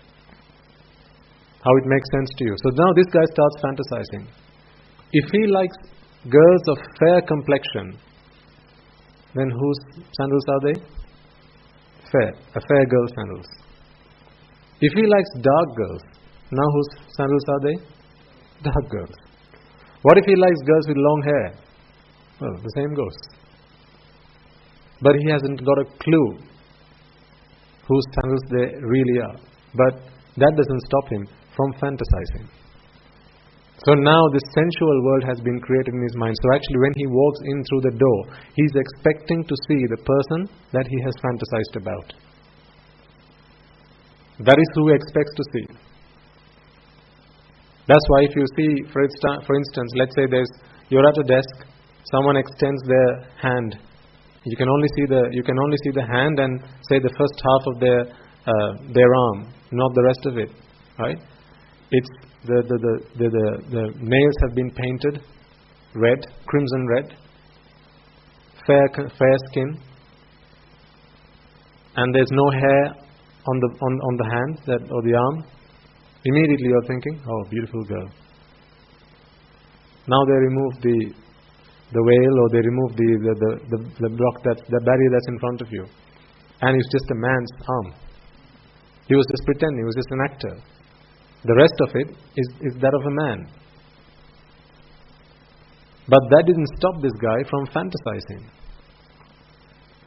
In the real world, you have what's real. In your fantasy world, you can create whatever you like. Therefore, people like to live in a fantasy world.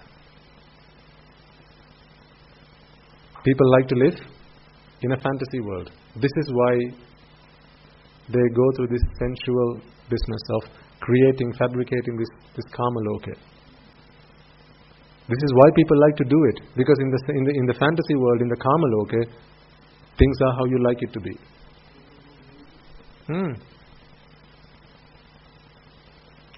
There, it's how you like it to be. But that's not how the real world is. Of course, there's still udavima, there's still arising and passing away.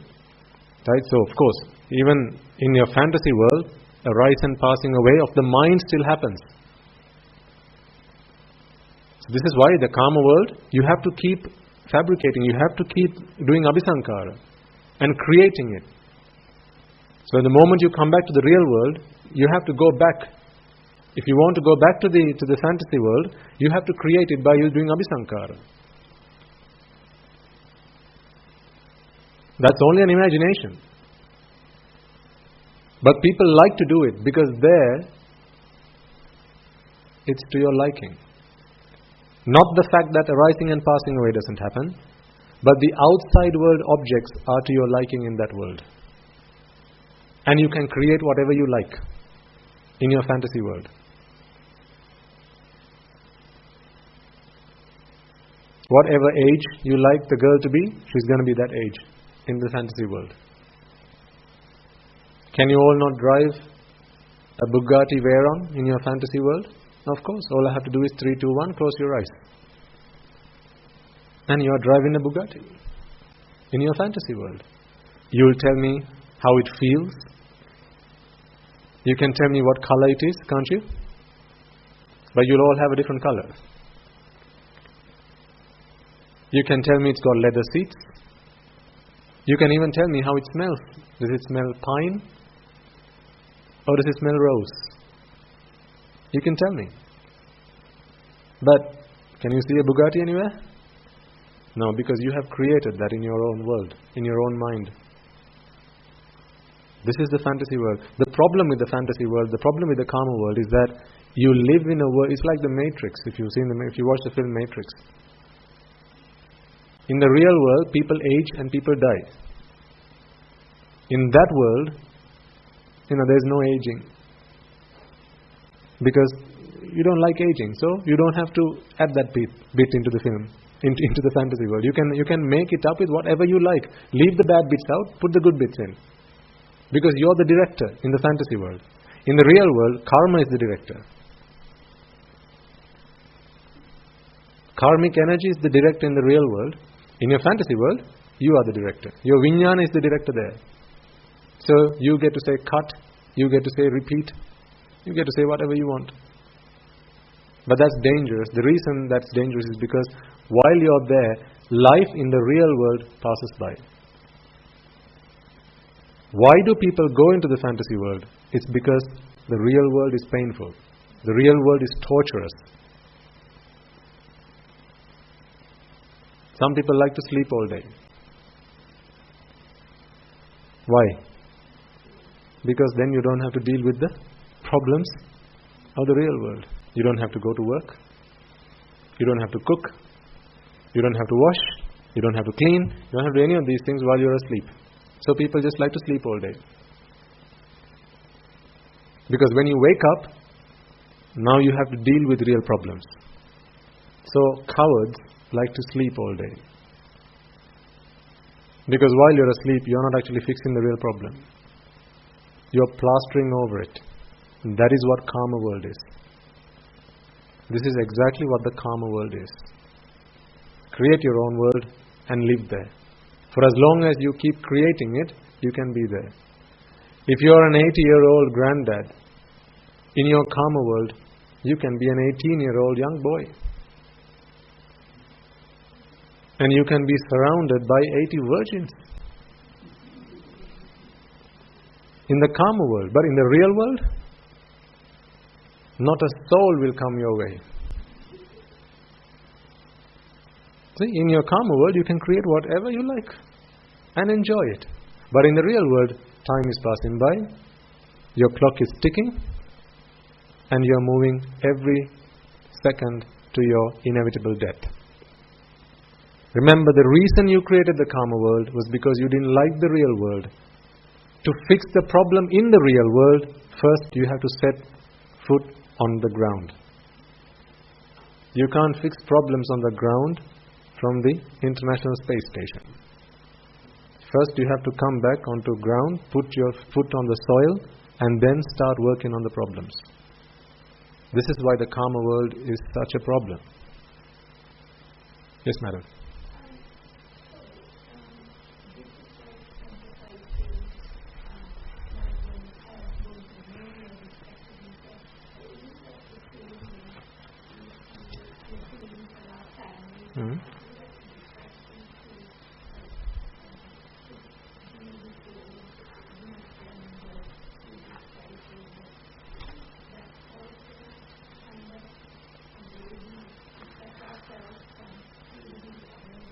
Good question. Okay. Really good question.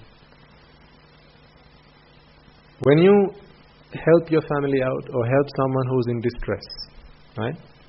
You're now helping someone else who's having a problem in the real world. Now that earns merit. That helps someone else get themselves out of trouble. It earns you merit. And you're fulfilling duties and responsibilities, which are all important things to do. How much merit can you earn in the karma world, the world that you fantasize? In your dreams, how much merit can you earn? Nothing. You might go in your dream to the Buddha and offer flowers and worship him. Are you going to earn any merit? Zero. This is why you could kill your mother in your dreams, and don't worry about it. Nothing's going to happen. That's not a heinous crime, for as long as it's only happening in the dream world. So the dream world is like the karma world that you create in your own mind. But in the real world, right? So someone might say, "Am I doing this to distract myself from the real problems? Is that why I go helping other people?" No, I wouldn't say so. You can help other people first by helping yourself. Remember one day I shared that with you, right? Two guys met. One said, "Can you look after me?" The other guy said, "No, I'm not going to look after you. I'm going to look after me for you. So when I look after myself, now you can be guaranteed that I'm not going to give you any cause for concern. I'm not going to hurt you. I'm not going to harm you. So you have one less thing to worry about." Who? Me. What did I do for that? Look after me. Look after myself.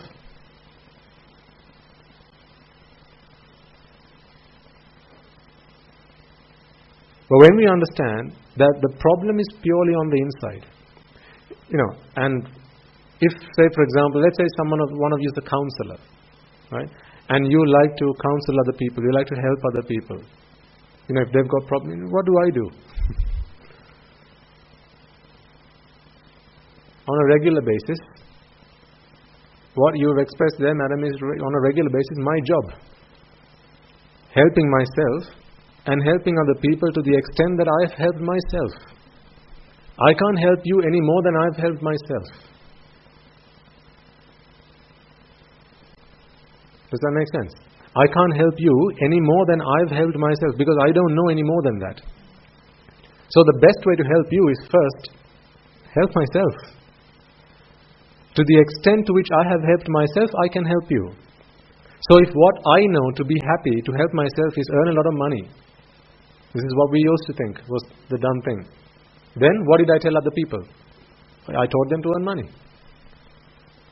This is how I helped other people, because that's all I knew. That's how I helped myself, earning a lot of money. So I told other people, earn a lot of money. I worked hard, studied hard.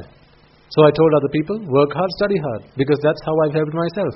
But now I tell other people, no, all of that is useless. Work, yes. Study, yes. Earn money, yes. But not so that you can continue living a happy life, because there's no such thing as a happy life.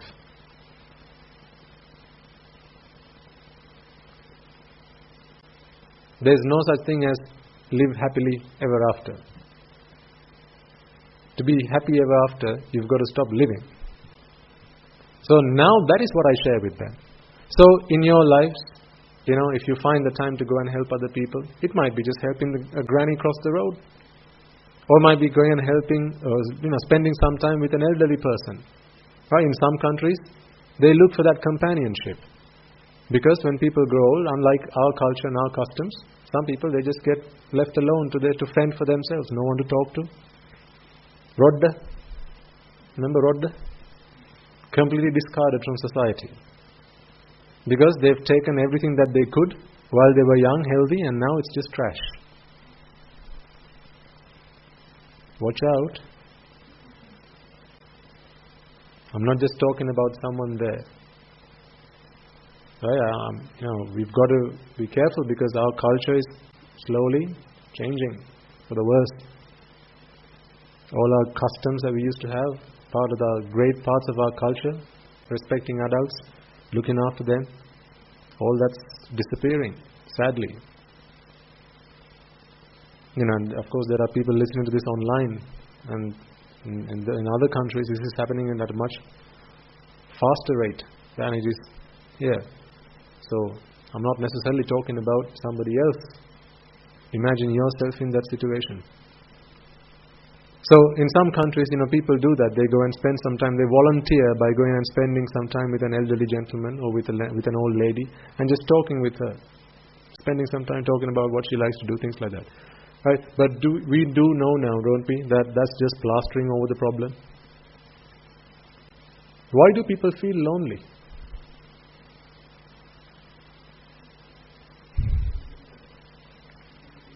Absolutely. Yeah, I'm sad to say, but my dad sometimes when he calls me, he says, Puta, I'm growing old now, right? Oh, he used to say Puta, I say Swami Manse. I'm finding it difficult sometimes to be home by myself. Amma goes to work, Malli goes to work, and sometimes I'm alone by myself. It's becoming a little difficult to be by myself. Why? Because he believes that happiness comes from the outside. He believes that happiness is in companionship. But that's not true happiness. Because that happiness depends on the kind of Rupa Vedana Sanya Sankara Vijnana that you want coming from the outside. Or at least the pratyaya has to come from the outside, based on which that Rupa Vedana Sanya Sankara Vijnana will rise in your mind. But when you realize that all Rupa Vedana Sanya Sankara Vijnana is essenceless, now you have no expectation for it. So, if you help other people, of course that's a really good thing to do. And the Buddha says, do as much merit as you can, like I think we talked about at the last sermon. Do as much merit as you possibly can. But when you do merit, make sure that your intention is your Nibbana, your salvation. Sometimes when I walk about, right, because it's a construction site still to some extent, I see nails on the ground.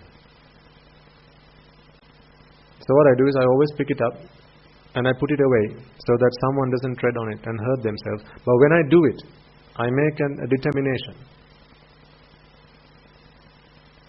I make a determination that much like I have helped someone walk the path,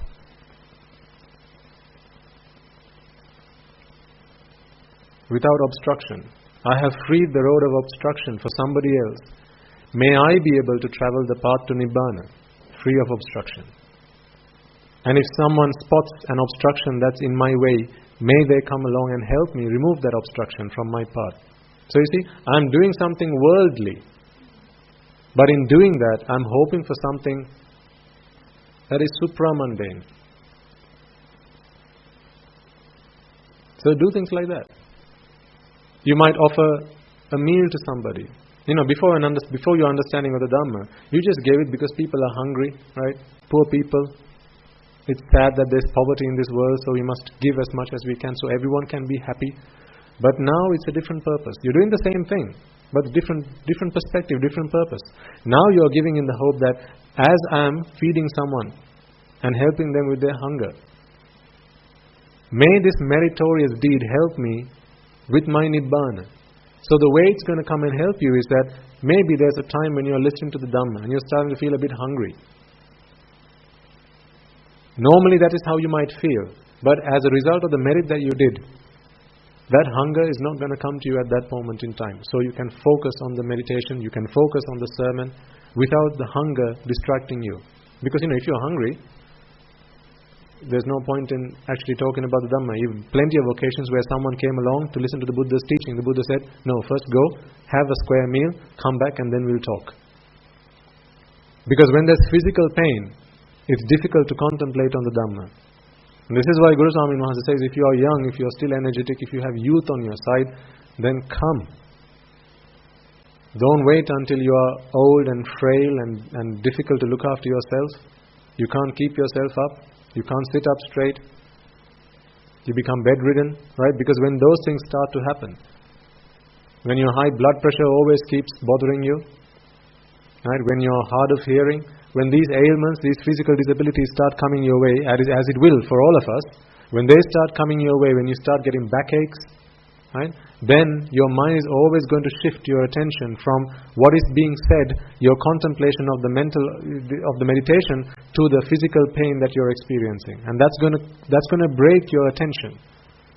And when it's going to constantly keep breaking your attention, you can't contemplate on what you need to. So help other people as much as you can, but do it so that it helps you to attain Nibbana. Do it with that purpose. And don't think that's being selfish. Why? Help yourself so you can help other people. That's not being selfish. Think about it in this way. let's say you're at home and you live with, well, of course, the rest of your family. Let's say you live with your husband and your children. Okay? Your husband makes it a habit to bring you your bed tea every day. You see? It happens in some homes, in that fantasy world. No, I'm just kidding. I know there are some good husbands who are like that. So now, this husband brings this bed tea to the wife, and if she's a pruthakjana, of course, it earns him merit, because he's giving this to another human being. What if the wife becomes a sotapanna? Now who is he bringing the bed tea to? He's now offering this tea. It's the same object, it's the same thing. No different. Same time of the day, same tea, same milk, same sugar, right? No difference. But he's now offering this to someone who's a sotapanna. The merit that this person earns increases by many hundredfold, just in the course of this person having gone from being a pruthakjana to a sotapanna. I repeat, help yourself to help other people. How much merit is that person earning now? He doesn't even know it. So what? Next day this person becomes a sakrudagami, becomes an anagami. He's still at home, she's still at home, still living a worldly, homely life. The husband still brings the tea. How much merit do you think he's earning? Help yourself to help other people. Look after you for the other person, not about looking after the other person. Look after you to look after the other person, on behalf of the other person. Right? This is how the Buddha did it. He first fixed himself. Then he went on to fix others. So you can only help another person to the extent to which you have helped yourself. Therefore, if you want to help everyone in this world become better people, first you become a better person. If you want to help others become sotapannas, what must you do first? You have to become a sotapanna. Yes, sir. You have to think about giving. If you have the... How do you mean, sir?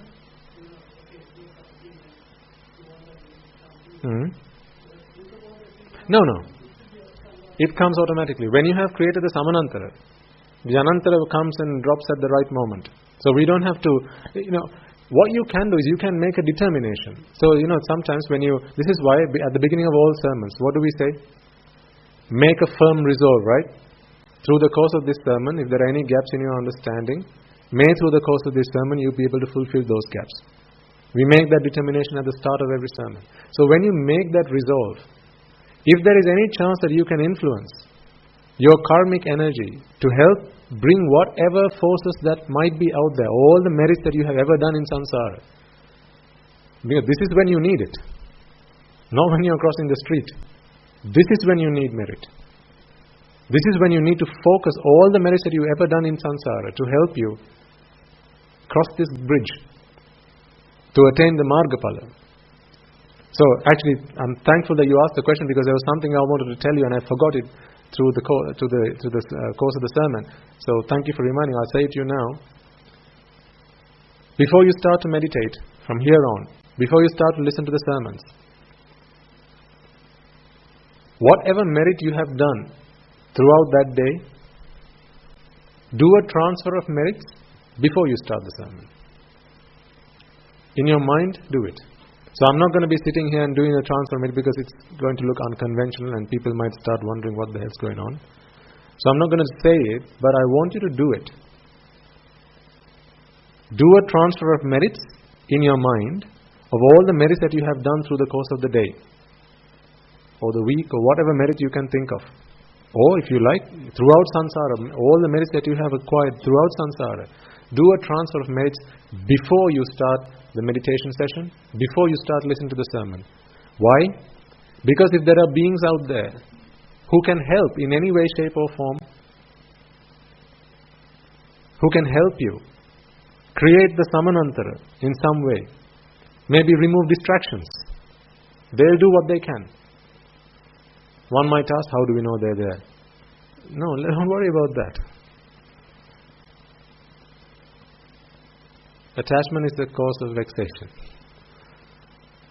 So forget that, right? If they're there, they'll help. If they're not there, then so what? Nothing's lost. So do a transfer of merits in your mind. All you have to say, all you have to think in your mind is, may all the merits that I have ever done throughout samsara be transferred to all sentient beings who have ever come across in samsara. May they be able to rejoice in these merits. If any of them have been born in the woeful planes, may they be able to be born in the blissful planes, and may all those beings attain the supreme bliss of Nibbana, and may they have the compassion in their hearts to help me in this time where I need it. This is a form of paying your debts off. Because sometimes if you sit down, listen to a sermon, and you have a debt, someone's waiting to get your payment, now they'll start come and bothering you now. That's the worst time to come and trouble you. The worst time to come and bother you. Try it out, because I've tried it and it works. Sometimes you can keep sleep at bay by doing things like that. Because sleep is a real trouble for a lot of people, right? Meditating, sermons, sleep comes and troubles you. This is a really good technique, because I've tried it and it works. This is why I'm suggesting you do it as well. Do a very brief, couple of minutes in your mind, do a transfer of merits before you start listening to the sermon, before you start your meditation session. Because if there are beings who you still owe debt to, well, of course we can't go looking for them and paying whatever currency they use in their, in the Preta world. I'd have no idea what currency they use there. The only universal currency is merit. So we pay with universal currency, and then they can convert it to whatever dollars or whatever they use in the Preta worlds. They don't have money there. So do it. It's very powerful. It works. This is why I suggest you try it. Thank you for that question, because it reminded me of what I was thinking of saying it, but then I forgot halfway through the sermon. See, thanks to that gentleman, you all got to learn something that was really precious, something really important.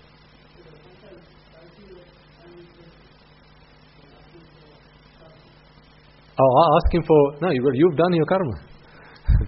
You've done it. So it's well within your rights to ask for it when you need it. It's like, if you've earned your money, you can use it whenever you like. But the thing is, we can't influence it by that much. Right? So, of course, we can sit down and we can hope and pray and wish, may I be able to make use of those merits, but don't count on it.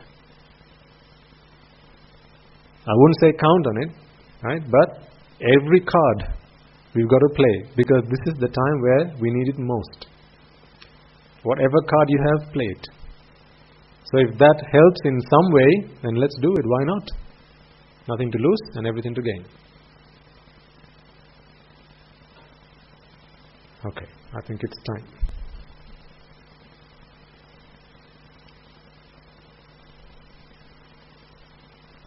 So, think back to the things that we talked about through the course of the sermon. I think we talked quite a bit today about Arya Maitreya and why it's really important that we do it in this day and time when there's a lot of problems out there. If you've read the Pirithpota, there's a sutra called the Mettanisansa Sutra. In the Mettanisansa Sutra, the Buddha talks about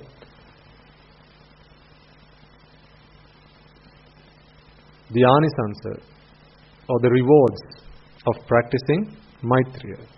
And there he says, Manussanam piyo hoti, devata rakkanti. So who are we having trouble from now? Manussa. So if you want to become someone who other men find pleasant, who other men do not despise, do not dislike, but they find pleasant, they find someone that they want to spare their life at the very least, then Arya Maitreya can be a real power there as well. And Devata Rakkanti. Gods will protect you, like they protect a child. Like a mother protects their child, the gods will protect you if you practice the Arya Maitreya. So you see, this is not just for you, but everyone else as well. Only you can do the Arya Maitreya. Everyone out there needs your help at this moment in time. The whole country needs your help. This is the time to repay your debts to your nation. Because remember, we have all been fed, we've all been educated, right? We owe a lot to our country. And this is all where we grew up, right? Fellow men and women who helped us come where and grow up to be who we are today. We owe a lot to our nation and to all those people who lost their lives in protecting and preserving our country for so long. So we owe them a lot. And on your path to Nibbana, you're going to have to pay those debts as well. Well, this is the time to pay those debts. You can pay off those debts, one, by transferring merits, and two, Arya Maitreya. Your country needs you right now. Do what you have to do. Okay. Is it Sinhala today? Thank you. Do you have a water, madam? Do you have water with you? Okay.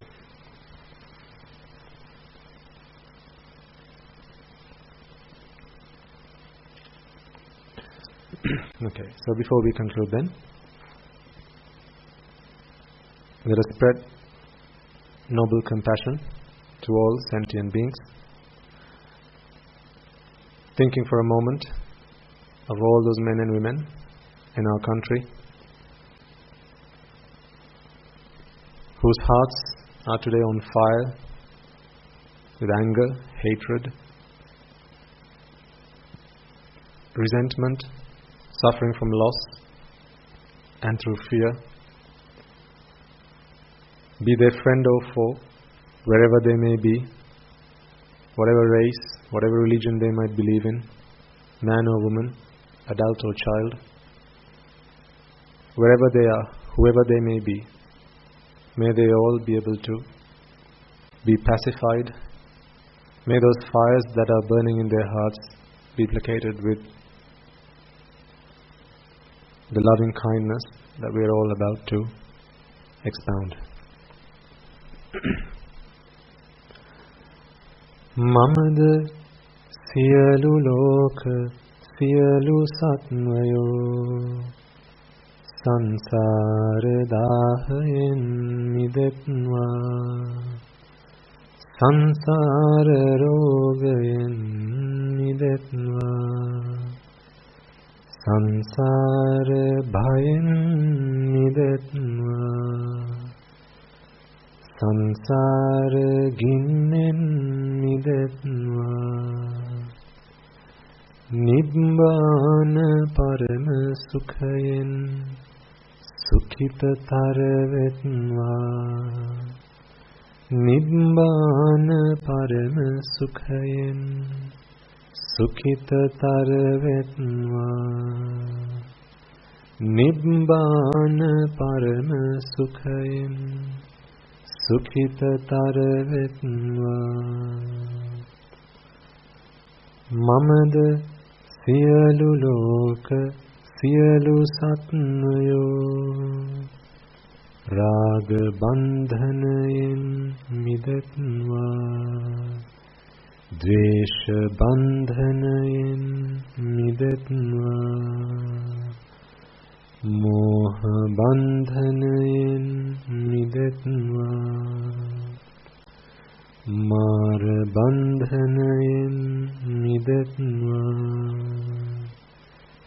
Nibbana parama sukhayen sukhitatar vetva Nibbana parama sukhayen sukhitatar vetva Nibbana parama sukhayen sukhitatar vetva Mamada siyalu loka siyalu satmayo ජාති ගින්නෙන් මිදෙත්වා ජරා ගින්නෙන් මිදෙත්වා ව්‍යාධි ගින්නෙන් මිදෙත්වා මරණ ගින්නෙන් මිදෙත්වා නිබ්බාන පරම සුඛයෙන් සුඛිතතර වෙත්වා නිබ්බාන පරම සුඛයෙන් සුඛිතතර වෙත්වා නිබ්බාන පරම සුඛයෙන් සුඛිතතර වෙත්වා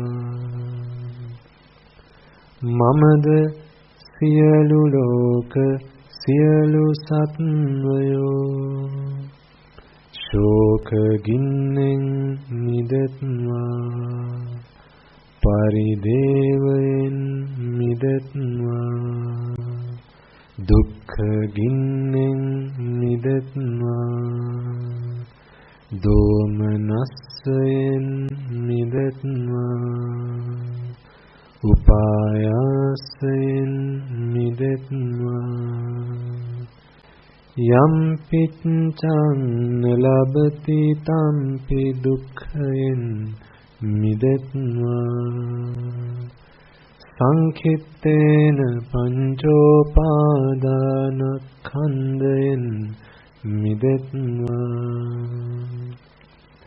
නිබ්බාන පරම සුඛයෙන් සුඛිතතර වෙත්වා නිබ්බාන පරම සුඛයෙන් සුඛිතතර වෙත්වා නිබ්බාන පරම සුඛයෙන් සුඛිතතර වෙත්වා කාම ලෝක අනාතයි එයින් මිදෙත්වා රූප ලෝක අනාතයි එයින් මිදෙත්වා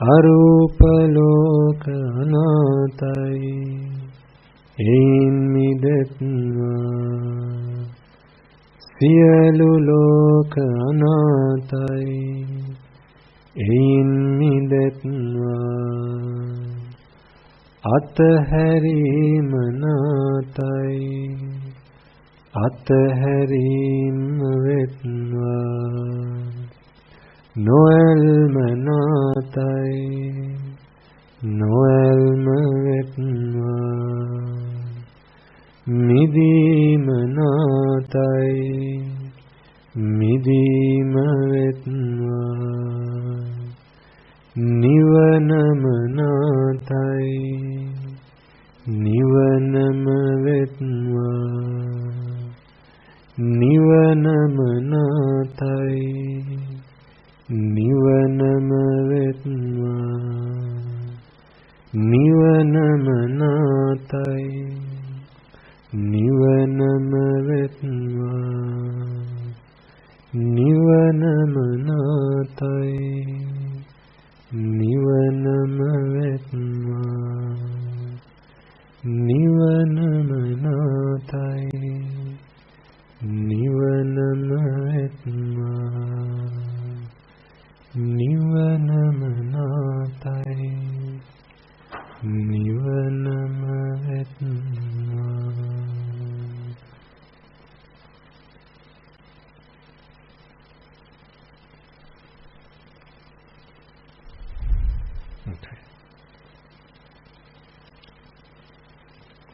Just a thought that came to mind.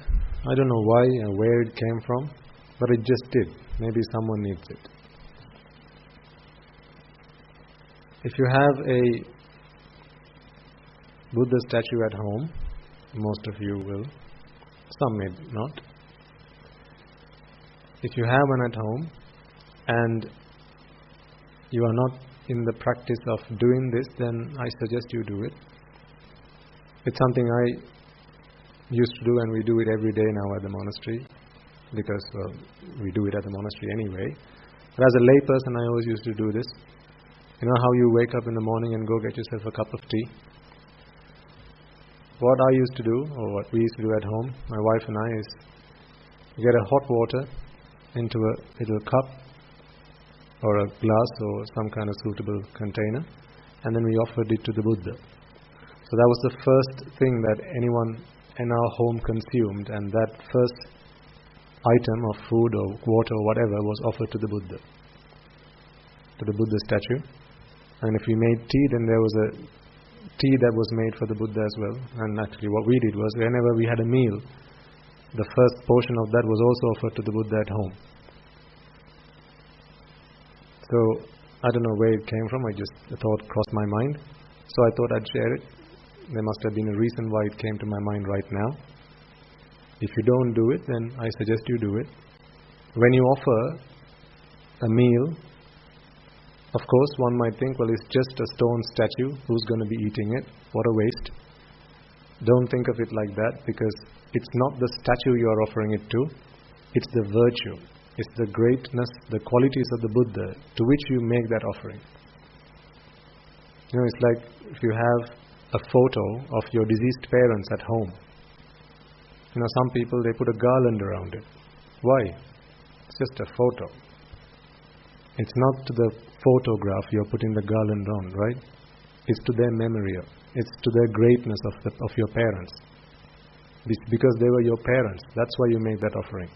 Likewise, if you're offering a meal, you're offering a glass of water, you know, you can take this as far as you like, or keep it really brief and short and simple. This is why I said a warm glass of water. As if the Buddha were around, I think Thero would have done this first thing in the morning. Taken a hot glass of water to the Buddha and offered him. Either to cleanse his mouth or consume the water. Do it at home. And when you do so, make a wish, make a determination, as the gentleman suggested there, so that you can use that karma to help you on your path to Nibbana. You're offering water, whose characteristic is to cleanse. This is what we use water most of the time, to clean things, because water is pure. So likewise, may through the course of doing this meritorious deed, my mind be cleansed of all defilements. May I receive the gift of Dhamma to cleanse my mind of all defilements. Make that determination and make that offering. It's so powerful. I think a lot of sometimes I do think about it sometimes. The reason that perhaps I was able to come and ordain at the monastery at the same time as Guru Swamin Wahanse was perhaps because a lot of these meritorious things I started to do at home. Every time we offered a meal, I had a meal at home, the first portion, the best portion was offered to the Buddha. We had a small patre at home, an aluminium container that was kept by the Buddha. We didn't have a special Buddha Kutiya like that because, you know, in those countries it's difficult to find that sort of thing. But what we could at home, we did. Every time you offer incense sticks, you know, I think in the past we have talked about how you make offerings of incense and flowers and the meaning behind it. It's not just the smell, it's not the beauty of the flowers, because the Buddha is not here to see the flowers or the smell of the flowers. All of those have greater meanings. We have talked about them in previous sermons. You can go back and listen to them. So if it hasn't been a habit of yours up until now, I suggest you do it. Just a small glass of water, hot, not lukewarm, maybe just a little bit more hot than that. Offer it to the Buddha and make that determination. If you can, get your children to take part in that as well. So not just the parents doing it, get the children involved. To them it's just a glass of water, but they don't realize the merit that they're earning through by doing that. One day they're going to realize, and then they're going to be so grateful that you made them do it even by force. You might not be around then, but they will pray to their memory one day. So, don't know where that came from, just a bonus. But I thought I'd mention it because there must have been a reason why it came to my mind at this point in time. Okay. So let's transfer merits and we will conclude the sermon. First and foremost, let us once again take a moment, as we did at the beginning, to contemplate on the fact that it is because of the supremely enlightened one, the perfect one, the omniscient one, the greatest being that ever was, that ever will be, that we have the gift of Dhamma today. It is because of His infinite compassion towards all sentient beings to uncover the Dhamma and to expound the Dhamma that we have received His gift of Dhamma today. It is also because of the Bhikkhu, Bhikkhunis, Upasaka, Upasikas who since time immemorial dedicated their lives to practicing and preserving and projecting the Dhamma that we have the Tripitaka today, which we can study, understand, analyze and comprehend, such that we may be able to redeem ourselves from samsara. So may they all be able to rejoice in the merits that we have all acquired today, as well as all the members of the Mahasangha who may be resident wherever they are and throughout the world, practicing the path, having dedicated their lives to practicing the path, as well as helping other people on the path as well as not for a moment forgetting that although you have come along here to listen to the Dhamma, do not forget the monks and nuns who are resident in your local temples and local nunneries, who have always been by your side through thick and thin, come rain or shine, who have been there to give your children the Hampasal education and been by your side in time of loss, in time of celebration and so on and so forth. May they all be able to rejoice in the merits that we have all acquired today. May through the power of these merits, if any of them have today been born in the woeful plains, may they will redeem themselves and be born in the blissful plains. May through the power of these merits they abstain from the unmeritorious deeds, fulfill the meritorious deeds, fulfill the noble eightfold path and attain the supreme bliss of Nibbana. Sadhu, sadhu, sadhu. Let us also take a moment to transfer merits to the Devas, Brahmas, spirits, demons and the dead that we invited at the start of this sermon. May through the power of these merits they be able to practice the path, and if there are any obstacles in their practice, may those obstacles be removed. May through the power of these merits they abstain from the unmeritorious deeds, fulfill the meritorious deeds, fulfill the noble eightfold path, and attain the supreme bliss of Nibbana. Sadhu, sadhu, sadhu.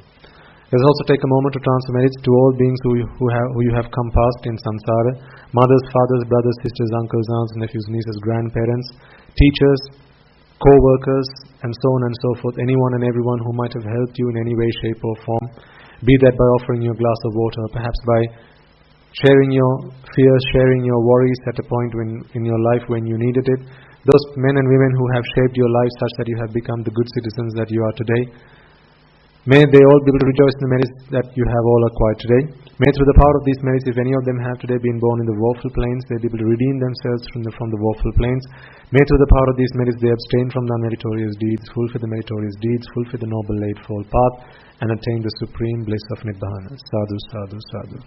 Let us also take a moment to transfer merits to everyone who has helped make this event a success, either by inviting you to be here, providing you with transport, or perhaps by making your stay here as comfortable as it could be, by ushering you a seat, or perhaps by offering you a glass of water, as well as those men and women who have made the technology that we are using here today possible, be that by enabling the internet connections that we use to propagate this Dhamma throughout the rest of the world, or perhaps by transliterating sermons in whichever capacity that they are able to do so, as well as today all the merits that you have all earned by offering flowers to the Buddha, incense to the Buddha, as well as the Mahasangha. May through the power of all the merits that we have all acquired today, anyone and everyone who helped make this event a success, make this event possible, be able to rejoice in the merits that we have all acquired today. May through the power of these merits they abstain from the unmeritorious deeds, fulfill the meritorious deeds, fulfill the noble eightfold path. If there are any obstacles on their path to Nibbana, may all those obstacles be removed once and for all, and may they all be able to attain the supreme bliss of Nibbana. Sadhu, sadhu, sadhu. Let us also take a moment to transfer merits to those men and women of the armed forces who have forever protected and preserved this country, sometimes by sacrificing their lives when the need for it arose, as well as members of the police force who have dedicated their lives to protecting and preserving this nation. As well as in this difficult time, all those men and women throughout the country who are living in fear and hatred and anger, be they friend or foe, may they all be able to rejoice in the merits that we have all acquired today. May through the power of these merits, their hearts be pacified and placated through compassion, and may the anger, the hatred, and the fear in their hearts be dispelled. May through the power of these merits they abstain from the unmeritorious deeds, fulfill the meritorious deeds, fulfill the noble eightfold path, and attain the supreme bliss of Nibbana. Sadhu, sadhu, sadhu. And finally, may through the power of all the merits that we have all acquired today, in all the meritorious deeds that we have all partaken in today, may all the men and women throughout the world who have dedicated their lives to practice the Dhamma through day and night, come whatever obstacle, have dedicated their lives to doing so, be able to do so. May they be empowered, may they be energized, and may through them we be able to witness the advent of many hundreds of thousands of Arhatun Mahanses in this blessed land, in our very lives itself. Sadhu, sadhu, sadhu. And finally, may you and I and everyone who has been part of this, helped us, supported us, assisted us in any way, shape or form, even if that may be by passing on their blessings to us, be able to become one of those Arhatun Mahanses, be able to become one of those Arhat Mehenin Mahanses, and be able to attain the supreme bliss of Nibbana in this very life itself, in the era of the Gautama Supreme Buddha itself. Sadhu, sadhu, sadhu. The members of the Mahasangha will now transfer their blessings to you.